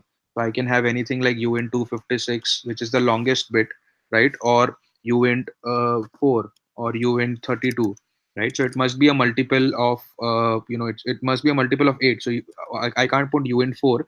It can be uint 8 or uint 16, right? Or uint 24 or uint 32, things like that, right? So I can have any multiple of 8 here, the highest being uint 256. All right. So that's how I've defined my struct vote. All right.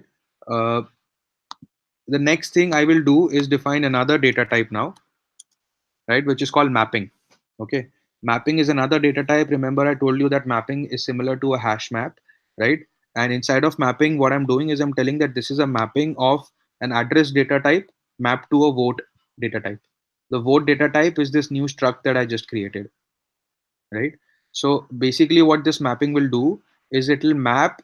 So this is how it will happen, right? Inside of a voting contract, we want to make sure that every user, right, sends his vote, right? So for every user, there will be one vote, correct? And then we will have multiple users sending their votes, correct? And all of these together will become, right? So if there was an array of all of these, right, that will become our vote array, right? Which is basically all of the votes that we have received. All right. So this is exactly what we're defining with the mapping. We're saying that the mapping is basically a user, right? And we know that in Ethereum, a user is, represented by his address, right? An account address, right? This is an externally owned account. So the data type for a user will be the address, right? So that's how we can uniquely represent every user, right? And the vote is basically an object containing, the address of the receiver and the timestamp on of when the vote happened, right? So this is what the mapping is telling you, right? This is what we have defined. We have defined a mapping of an address, right, with a vote, and the collection of that mapping is called votes. That's the name of the variable, right? So our votes variable will be basically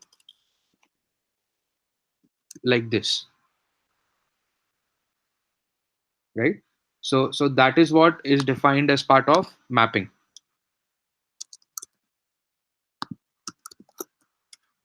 Getting it? uh, Now, once we've defined what a vote looks like, and the fact that every user will have one vote, right, using this mapping, so these both of these things are state variables, right? So they will be stored inside of the blockchain's storage, all right, which is the non-volatile storage. So the next thing now we need to do is define a constructor, right? We said that one of the most important things that will go as part of every contract, right, is a constructor. A constructor is only called once when the smart contract is being compiled and deployed to the blockchain, right? So we define a constructor,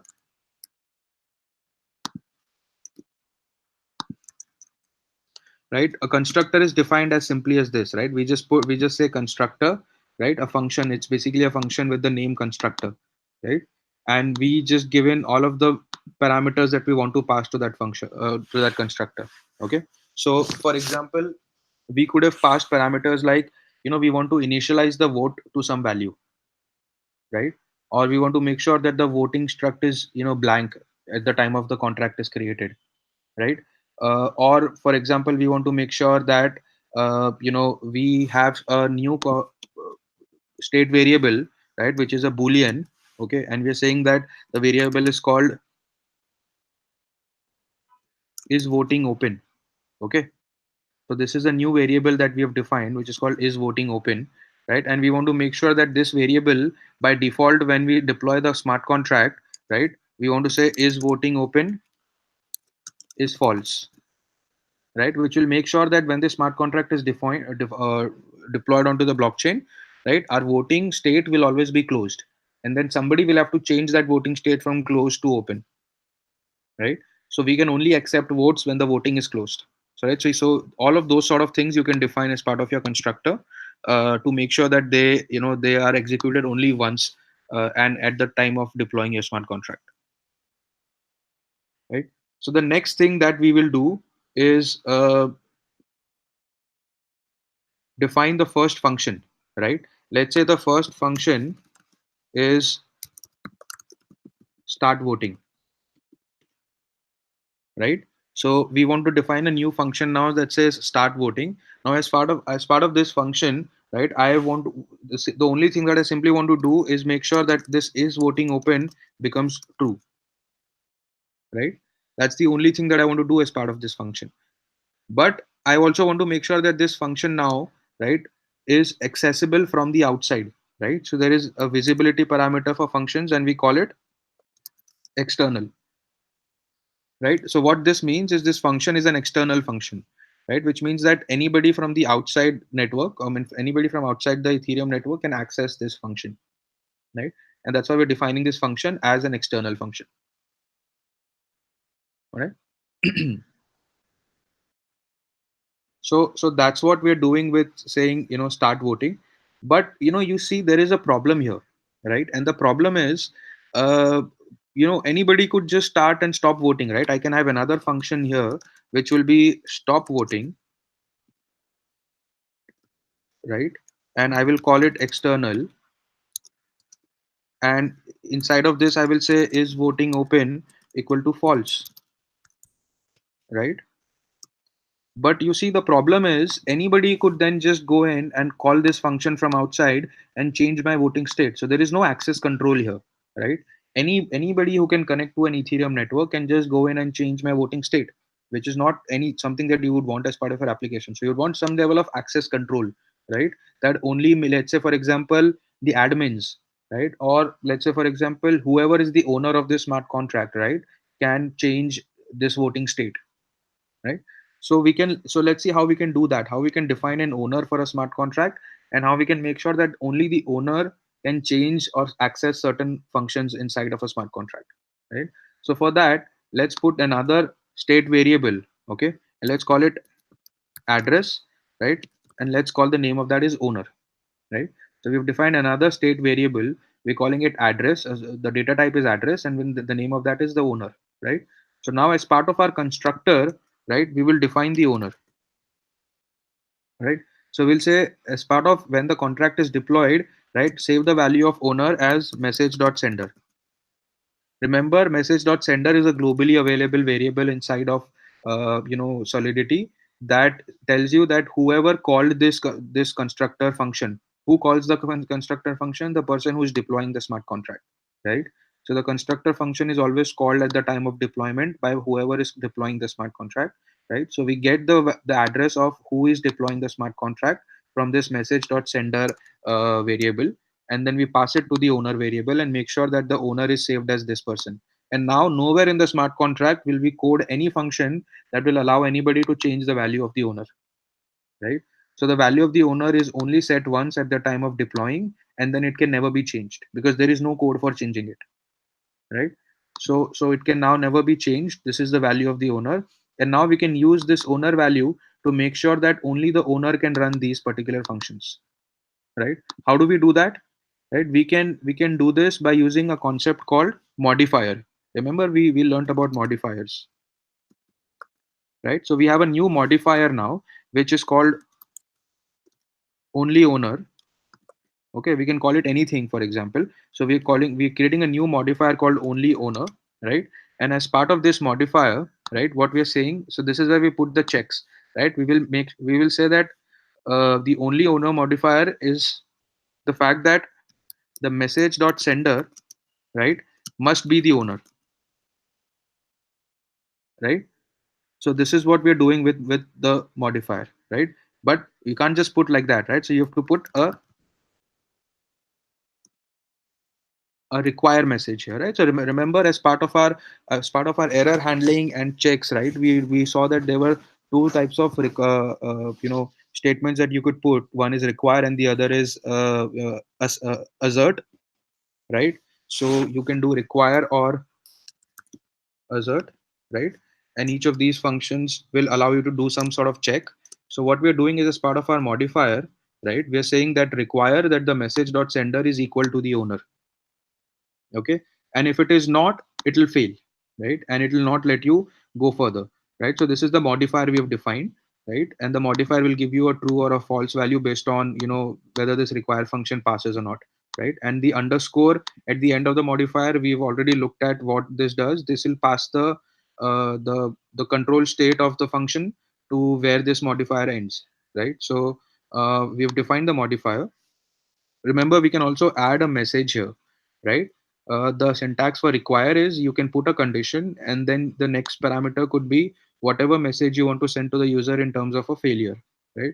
So if the condition doesn't match, you can let the user know that only the owner can perform this operation, right? So you can let the user know that, okay, you failed a require condition, right? And this was the message from the require condition, right? So now how do you add this modifier as part of your function calls, right? So remember, as part of a function calls, we can add modifiers here, right? So we can say that function start voting external, right? But it can only be accessed using this modifier,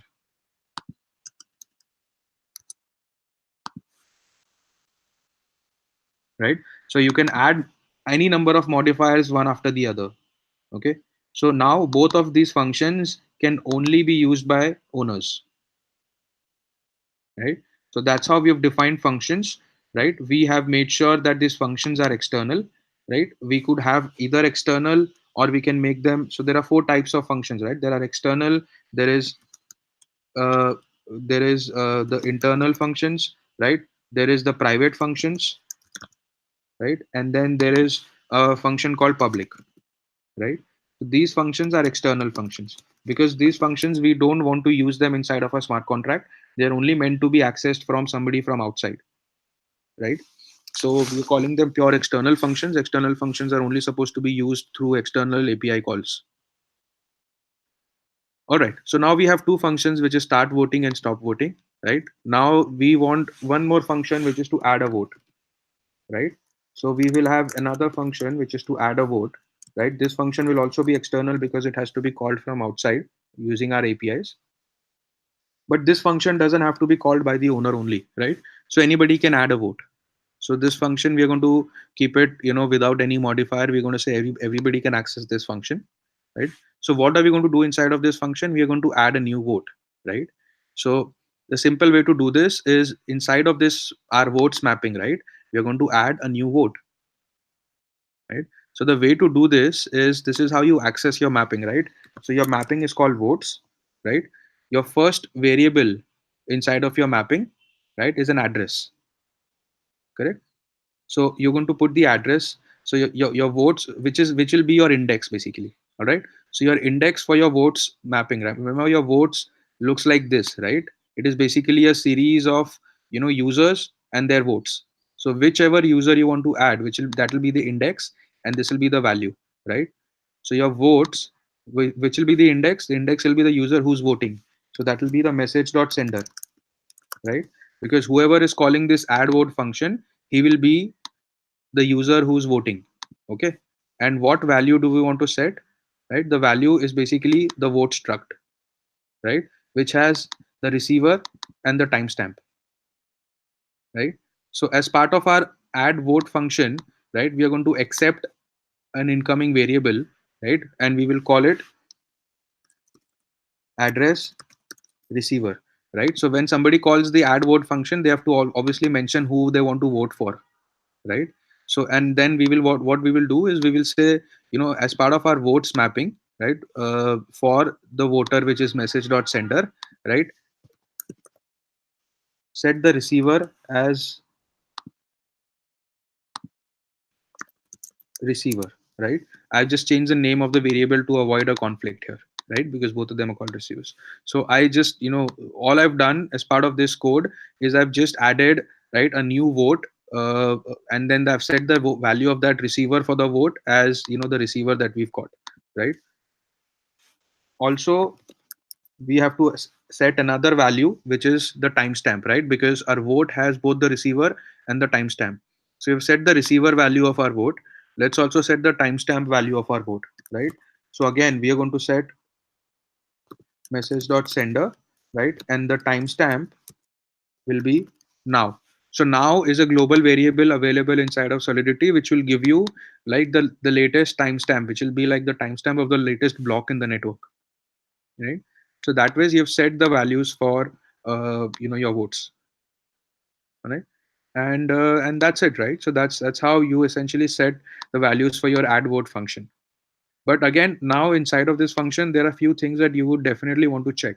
One is you want to make sure that the user is only voting once, right? You want to make sure that he's not keeping on voting again and again and again. Because if you call this function multiple times, right, all it will do is it will keep updating the value of the vote for this user, which is something that you don't want, right? You can't update your vote. So you can add some require statements here, right? So you can add a require statement and you can say that, right, make sure that this particular inside of my votes mapping, right, for this particular user, right,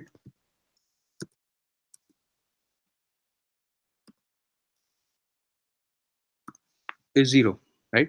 Which is what I'm saying. So basically, uh, a votes mapping for this user, right, should have a timestamp of zero, which means that it should never have happened before, right? Because if this user had already voted, then his timestamp would have been set to some variable, right? Some current number. By default, the timestamp is any variable that is not initialized inside of Solidity is by default always zero, right? So you are making sure with this command that if the timestamp is zero, which means that this is the first time that the user is voting, right? One time you call this function, the timestamp is going to be set to some value. Next time you try and call the same function with the same address again, right, it will fail at this require function because the timestamp will not be zero, right? And you can send a message back saying that this user has already voted, right? So that is what you do with with making sure that only once can this happen, right? You're getting it. So that's how you've essentially defined an add vote function, right? uh, so now let's go to the finished code that I have, right, which is where I have put in some more functionalities, right? So you saw that we defined the start voting function, right? uh, Inside of the start voting function, right, we put the only owner modifier to make sure that only the owner can access this function, right? We've also now updated our functions to make sure that they are returning some value, so that when we execute these functions from outside, right, we make sure that we get a value of true at the end, so we know that the entire function was executed properly, right? So you can add any returning value to your function, right? Also, we are making sure with our start voting function that somebody can only start voting if it is not already open, right? So this is to make sure that you can't, you just don't keep executing the smart start voting function again and again and again, even though it is already open. That will avoid that will make sure that you are not wasting gas on doing the same transaction again and again and again, right? So that's why this is a check here to make sure that the gas is not wasted if this transaction was not supposed to be executed, right? Also, we are working with the concept of events here, right? Remember, we looked at events. So we have defined 4 events here at the top, right? We're saying there is an event called add vote, remove vote, start voting, and stop voting. And each of those functions, right, we are going to call these events. So the add vote event is going to send these values. It's going to send an address of the voter, address of the receiver, and a timestamp. Okay. But the address of the voter and the address of the receiver are indexed, which means that they can be used as topics for the subscriber. Okay. But the timestamp is not indexed. So if there was, a web application built and it wanted to subscribe to only add vote events for my user, right? It can subscribe to the index of voter, right? And make sure that only if the voter address is my address, I will receive the add vote event, right? So you can do things like that. Or the receiver can subscribe to the receiver event, receiver property inside of the add vote event, and make sure that if I am contesting elections, I know every time somebody gives me a vote, right? So you can do those sort of functionalities with with topics and definition of events. How do you call these events? As part of our start voting function, right, we looked at here, and then we said that once the voting is set to true, emit the start voting event, right? And then finally return a value true, which will let our user know that the whole function was executed completely, right? So that is what we have done as part of our start voting and stop voting event, right? Along with start voting and stop voting functions along with events, right? Guys, I have okay, so it's 1:08, right, which is already about 8-9 minutes past what we had planned to do for today, right? uh, So do you guys think do you guys want to extend this by another 15-20 minutes and make sure we cover most of the important parts, or do you guys want to stop here?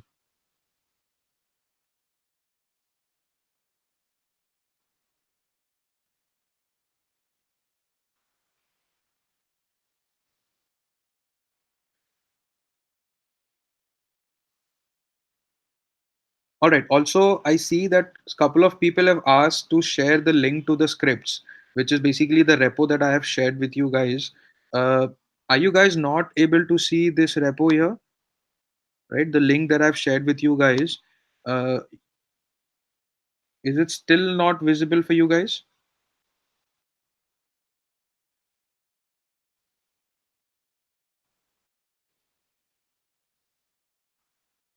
Also, Gaharwar Thakur is saying that he's unable to view the source code editor text.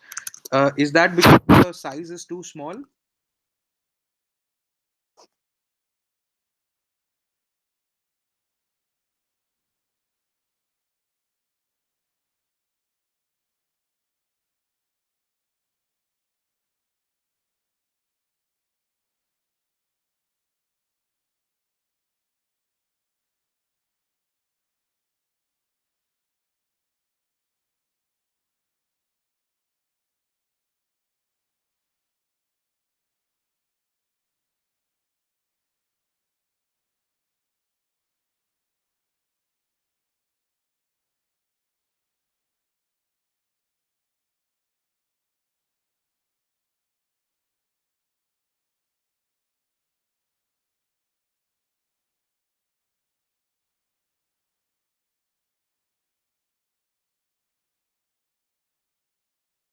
Okay, so I'm going to try and increase the font size, right, so that everybody can see this.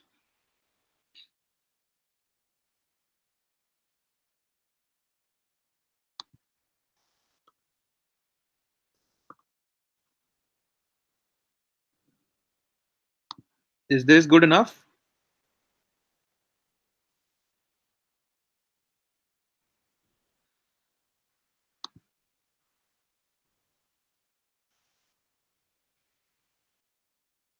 Right. Am I audible now, guys?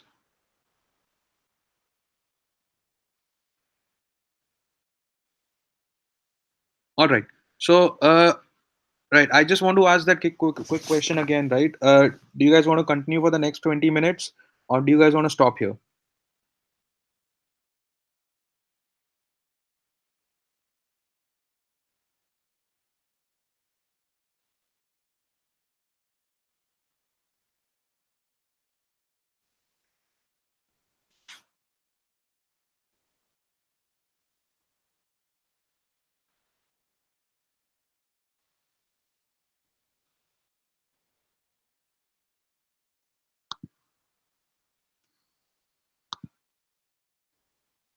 Okay. I'm just going to assume that we can go ahead with the next 20 minutes, right? Unless you guys, let me know otherwise. And we will just continue with finishing up some of the most important things that we want to cover, right? So, see, the most important parts of coding this has already been sort of covered. We've looked at functions, right? We've looked at events, we've looked at modifiers. Now, as part of this file that you see, right, the finished code that I've shared with you guys, you will notice that the owner variable is missing, right? The modifiers are missing, but I'm still using them, right? I'm still using the owner variable. I'm still using the modifier, but I haven't defined them at the top of the file or anywhere, right? They don't seem to have any definition here, right? And also there is a change here where you see that the contract voting now has another thing in front of it, right? So this is where we will let's quickly look at inheritance, right? So inheritance is a concept where we can split the code into multiple files and we can include that base contract, right, being inherited by this particular child contract, right? So we've defined another contract. We've put it in a library folder. We've defined this library folder ourselves, and we've created another contract there called access controlled. All right. And this access controlled contract is where we are defining the owner, right, and the state of is voting, right. So we have defined two variables, state variables called owner, and we have defined as we had defined earlier in our code, we have defined a variable called is voting. Remember here we have called it public, right? Which means that this is voting variable is a publicly available variable. Okay. People can't check who the owner is, but they can check if the is voting state is true or false. All right. And inside of this constructor, I'm setting, the values that are passed to this constructor. The values are who is the owner and what is the state of is voting. All right. So this is how the constructor for this contract is, and I've defined the modifier here, right? And also a modifier for vote closed, right? Which means that it checks whether the voting is currently open or closed, right? So I have two modifiers here and the constructor. Now let's look at how we use this as part of our child class, right? So we are saying that our child class voting, right, is now access control, which means I use that is keyword, right, to import the base contracts inside of this. So I've added an import statement at the top, right? So I can use this access control solidity file, and I've made that in inherited contract of this particular child class, right? So now I can use all of the functions and modifiers defined inside of access control in this file. There is one more change that happens when you do something like this. Okay, a requirement by solidity is whenever you inherit a class, right, a base class, you have to call its constructor as part of calling the constructor of your child class. Okay, so as part of calling the constructor of my child class, right, I also have to make sure that the constructor of the parent class or the base class is also accessed. Okay, and that's why I've called this constructor, right, which is the basic definition, right, and I'm calling the constructor of the child class, which is access controlled, right, and I'm passing the variables that it needs, right. Remember the variables that it needs are the address of the owner, right, and the boolean setting of the current state of is voting, right. So I'm sending the address of the owner as the address of message.sender, and the setting of is voting as false. So that's how I have made sure that my base contract is inherited by this particular child contract, right? And I've split my code in two files. All right. So now I can still do whatever I was doing, but with two files instead of one, right? So that's an important point to remember. um, Also, another important thing to remember here is, see, as part of checking function, right? So now this is a function to get the value of a vote, right? Which means check who did you vote for, right? So if let's say only the owner can check who anybody has voted for, right? We've built a function called get vote, right? Which is going to give me, and we are going to take the address of who we want to check the vote for, and inside of this function we're saying it's an external function, but it's a view function. Okay, a view function is a function which can only access the state of various variables. It can never update anything, right? So it's a view function, right?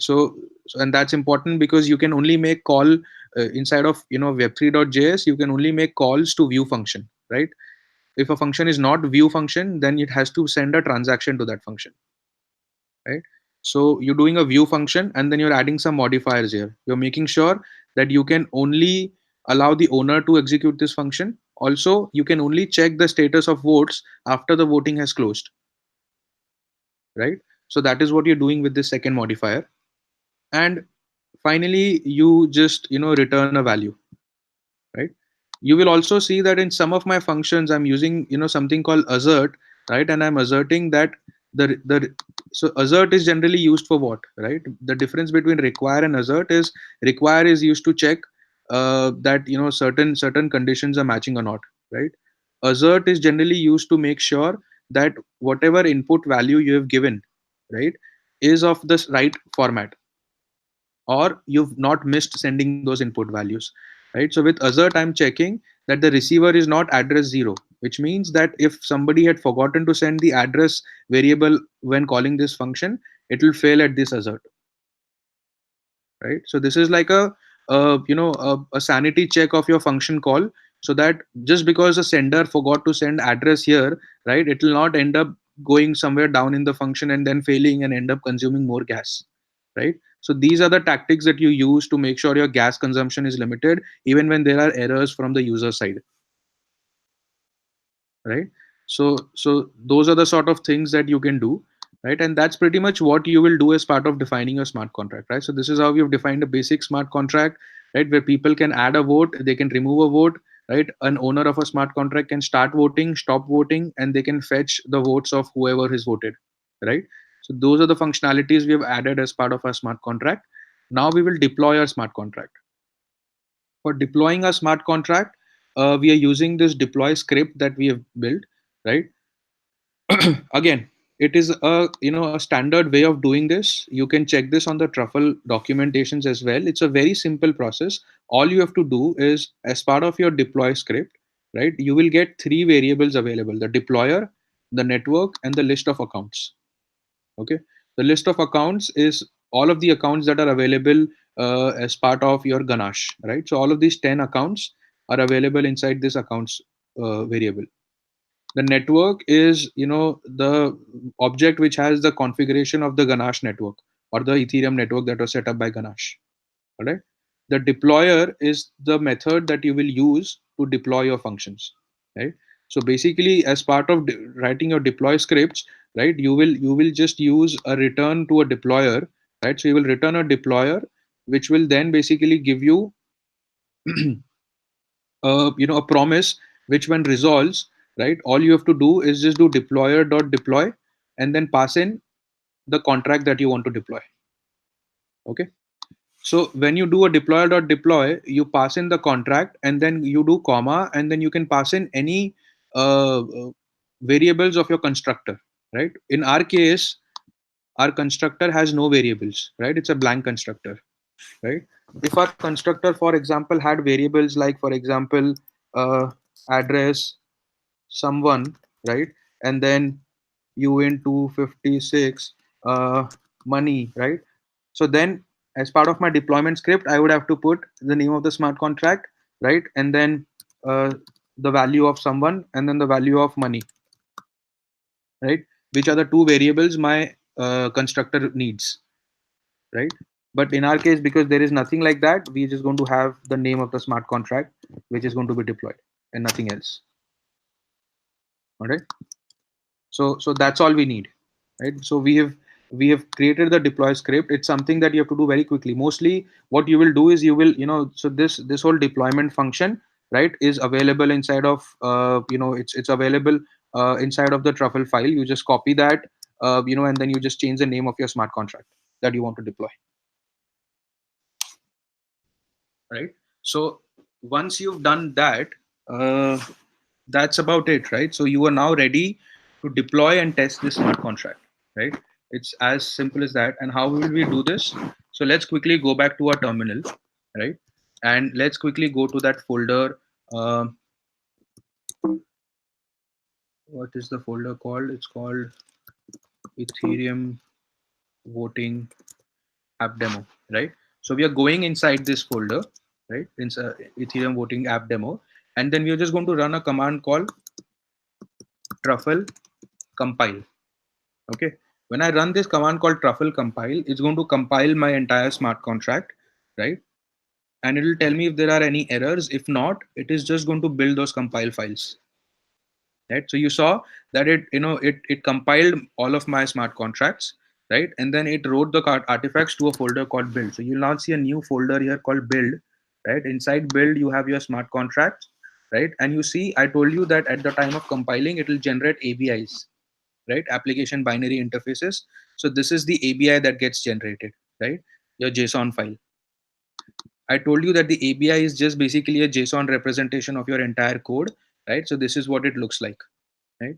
So your artifacts will, it is basically a lot more than just the ABI, but ABI is part of, what is included in your JSON file, right? So it has the whole bytecode as well, right? So this is the entire bytecode, that was generated, right? This is what will be pushed onto the actual blockchain, right? This is what will go into EVM, right? This is the ABI that you will use, as part of your web3.js.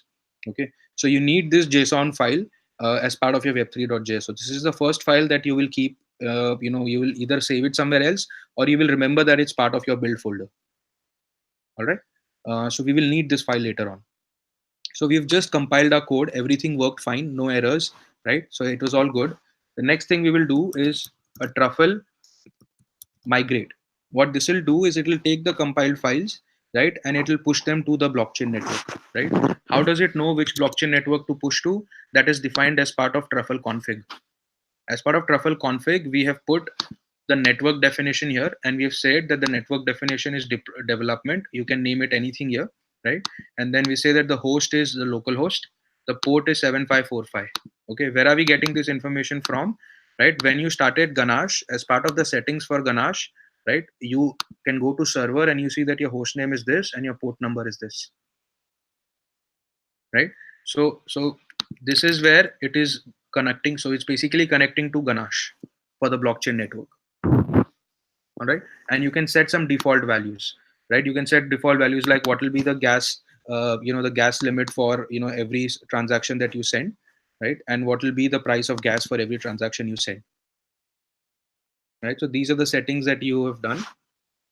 And now when you do a truffle migrate, right, it is going to send that contract onto the blockchain. So let's do a truffle migrate now.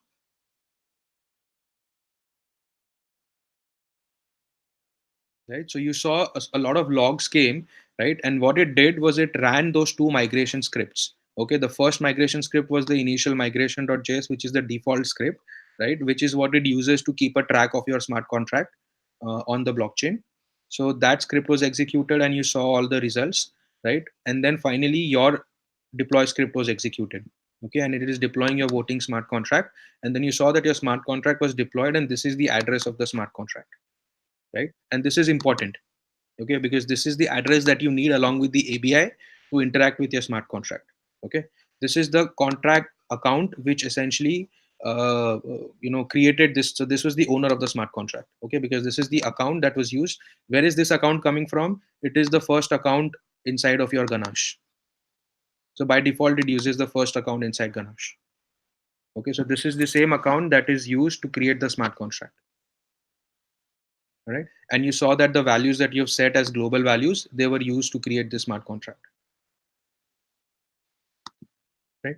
Finally, you saw that the amount of gas consumed as part of creating your transaction, right? So this is the amount of gas that was consumed as part of creating your transaction on the blockchain, creating a smart contract transaction on the blockchain, right? So this is how your smart contract is now deployed on top of Ganache, okay, which is the test Ethereum network that, or private Ethereum network that you've created. Okay? So now that your smart contract is built and deployed on Ethereum, all you have to do is go out and test it, right? So you will be able to execute or access those functions, using web3.js, and that process is built inside of the client folder.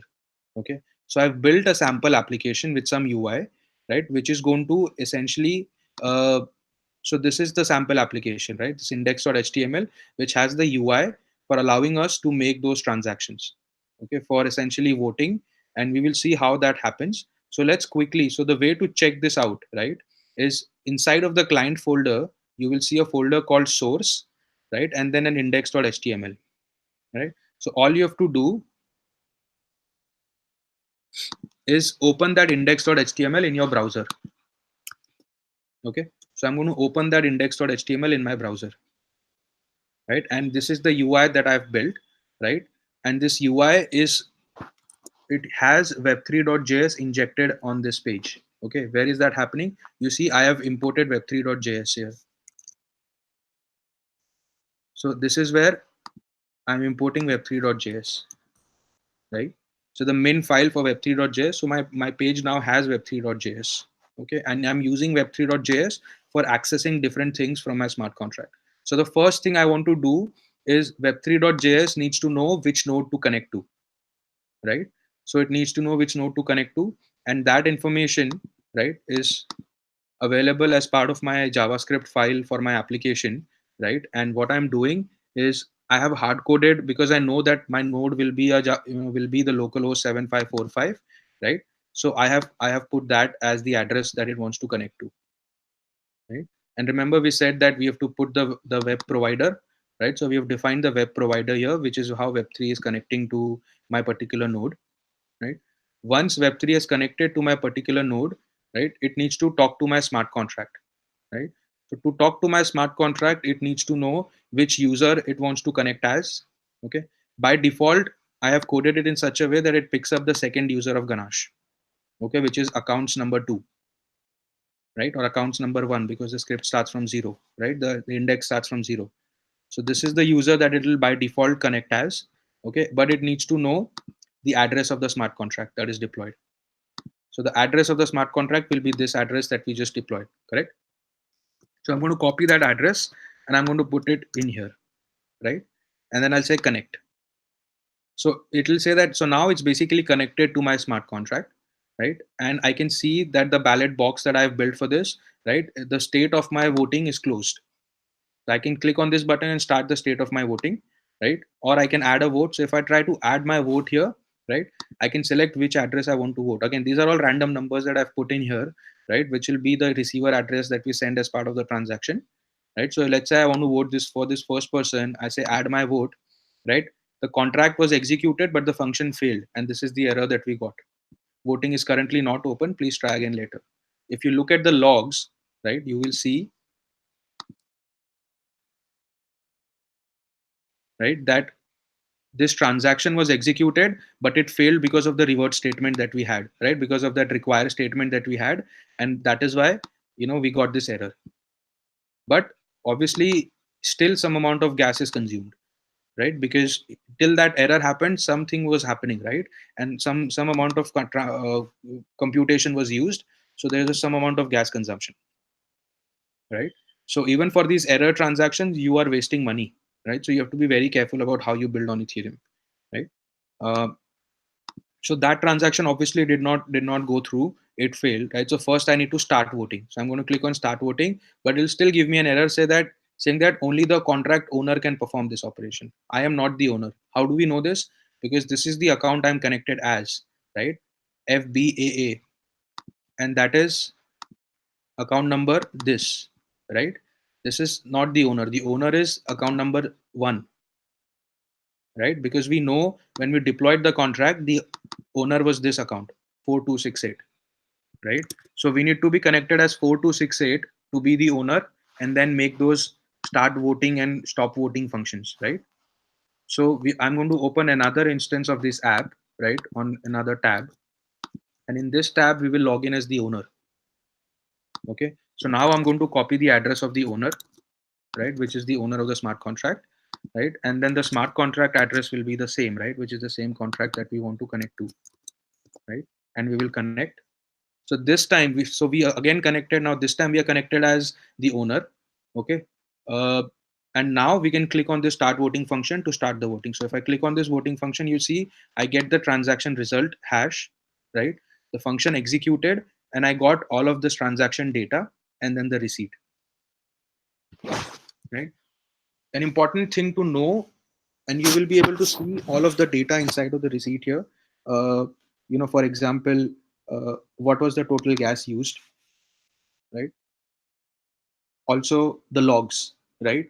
So you saw that we emit some event as part of starting the transaction, starting voting, and that is created as a log, right? So that comes as back as the receipt, and I can see all of the information that we return back as part of the logs, correct? Also, I have also added a little UI here which lets you see the cost of executing this transaction. You saw just that one click, right, based on today's cost of Ethereum, right? And the amount of gas that we have, the gas price, which is 5G, right, which is the current gas price being accepted on the Ethereum network, okay, which will give you like a turnaround time of about 5 to 10 seconds on the Ethereum network today. With this gas price and the current cost of ether as of yesterday, right, just this one click of changing the state of a variable from is voting false to is voting true will cost you 3 rupees. Imagine building an application like Facebook where every data has to go on Ethereum network, right? Every time you like somebody's profile photo, you will end up paying 3 to 5 rupees, right? And that's scary. Imagine the amount of data and the cost it will be for just typing out a comment for somebody, right? So that is what has happened. I've started voting. Now I can go to this other user, right, who's not the owner, and I can add his vote here because the voting is started now, right? So I can add my vote here, and you'll see that his vote was added, right?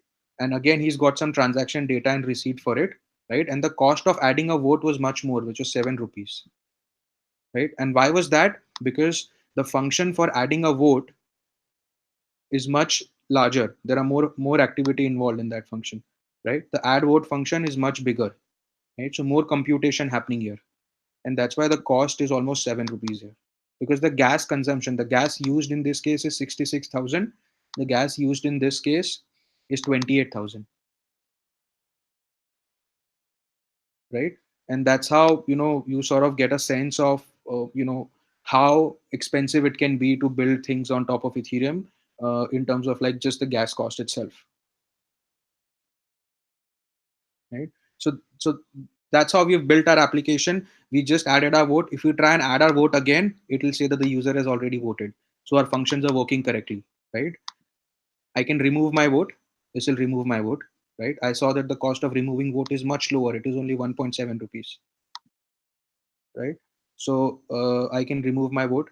uh, if I try to check vote, it will say that the owner, only the contract owner can check somebody's vote, right? So from the contract owner side, I can check the vote of this user, right? I can check the vote of this user, and it will say that the vote is 0 because we just removed our vote, right? So if I add my vote again, right, and now check the vote, it will say that this is the user that I voted for, right? So all of the things that we wanted to achieve as part of our whole app, right? You saw that everything is happening from the blockchain. We are fetching data, we are putting data in there, right? And all of this is achieved through this simple little smart contract that we built, right? So that is what I wanted to cover today. All right, guys. Um, the idea was not to sort of make sure that everybody follows with me on everything that we're doing, and that is why I've given you the entire code base of what I've done, right? And you guys can play around with it. It is very easy. All right. So play around with it, and try out doing different functions and different solidity commands inside of this. 90% of what solidity can achieve has already been covered as part of the sample code base that I've shared with you guys, right? So try out doing, executing this, do a truffle migrate, right? Use that sample web front end application that I've built, and test out your functions, right? And that way you'll get a very clear sense of how you can work and build with Solidity.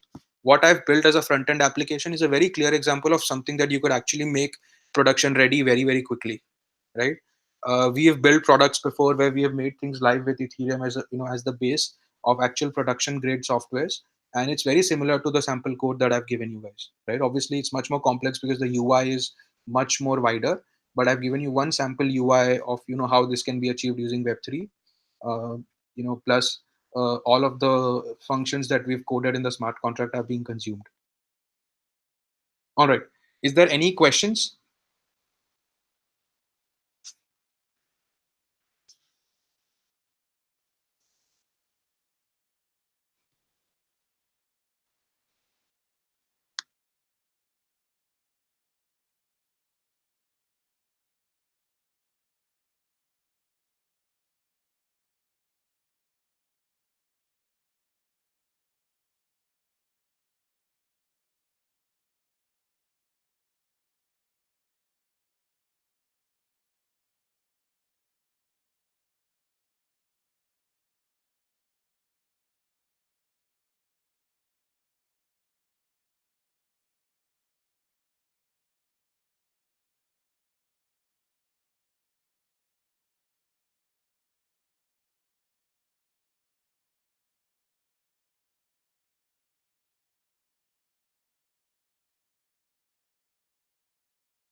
All right. So it looks like we don't have any questions at this point. Uh, right. So, and I understand you guys will need some more time to sort of play this around with yourself. Download the whole suite of developer tools that I've just introduced. Right. Play around with the sample code that I have. Also, play around with some of the other sample codes that are available inside of Truffle's docs. Right, and that will give you a very good sense. The thing that you must remember while you're doing all of this is Truffle makes the whole Ethereum development experience very, very simple, right? So while initially it all looks very simple, and you can very quickly get to building smart contracts and then deploying them, and testing them out. The process of making them error free is the real challenge, right? So for any production level Ethereum engineer or Ethereum developer who's actually building out Ethereum applications, for the real world, right? His talent will not be judged on the fact that he can build smart contracts, but it will be judged on the fact that he can build error-free and very, very effective smart contracts, right? Smart contracts that are going to cost the least amount of gas. Smart contracts that will, be most resilient to any sort of errors, be it network errors, user errors, or code errors, right? And engineers who can build this out in the most, uh, how do I say this, with the best possible code written out there, uh, uh, essentially closing off any opportunities for cheat, right? Because public smart contracts are obviously open for public. Ethereum is a public network. Your functions, your smart contract is open for the world, right? So even though it's intended to be used by a specific set of people, you will need to make sure that your code addresses the fact that anybody outside of that intended set is never allowed to use or finds a loophole to cheat and you know uh, uh, sort of game your application, right? So that is the critical part of being an effective Ethereum developer, right? This is only the first step to actually becoming that. All right, guys. Thanks a lot for being part of this session, and I hope you guys have got enough information to go out and try this out on your own. And I look forward to seeing you guys at some of your future sessions, as we move forward in the curriculum. Right. Have a good day ahead. right? And I hope you guys enjoy the upcoming match with England. All right. Uh, all right. Good afternoon again, everybody, and see you soon. Bye bye.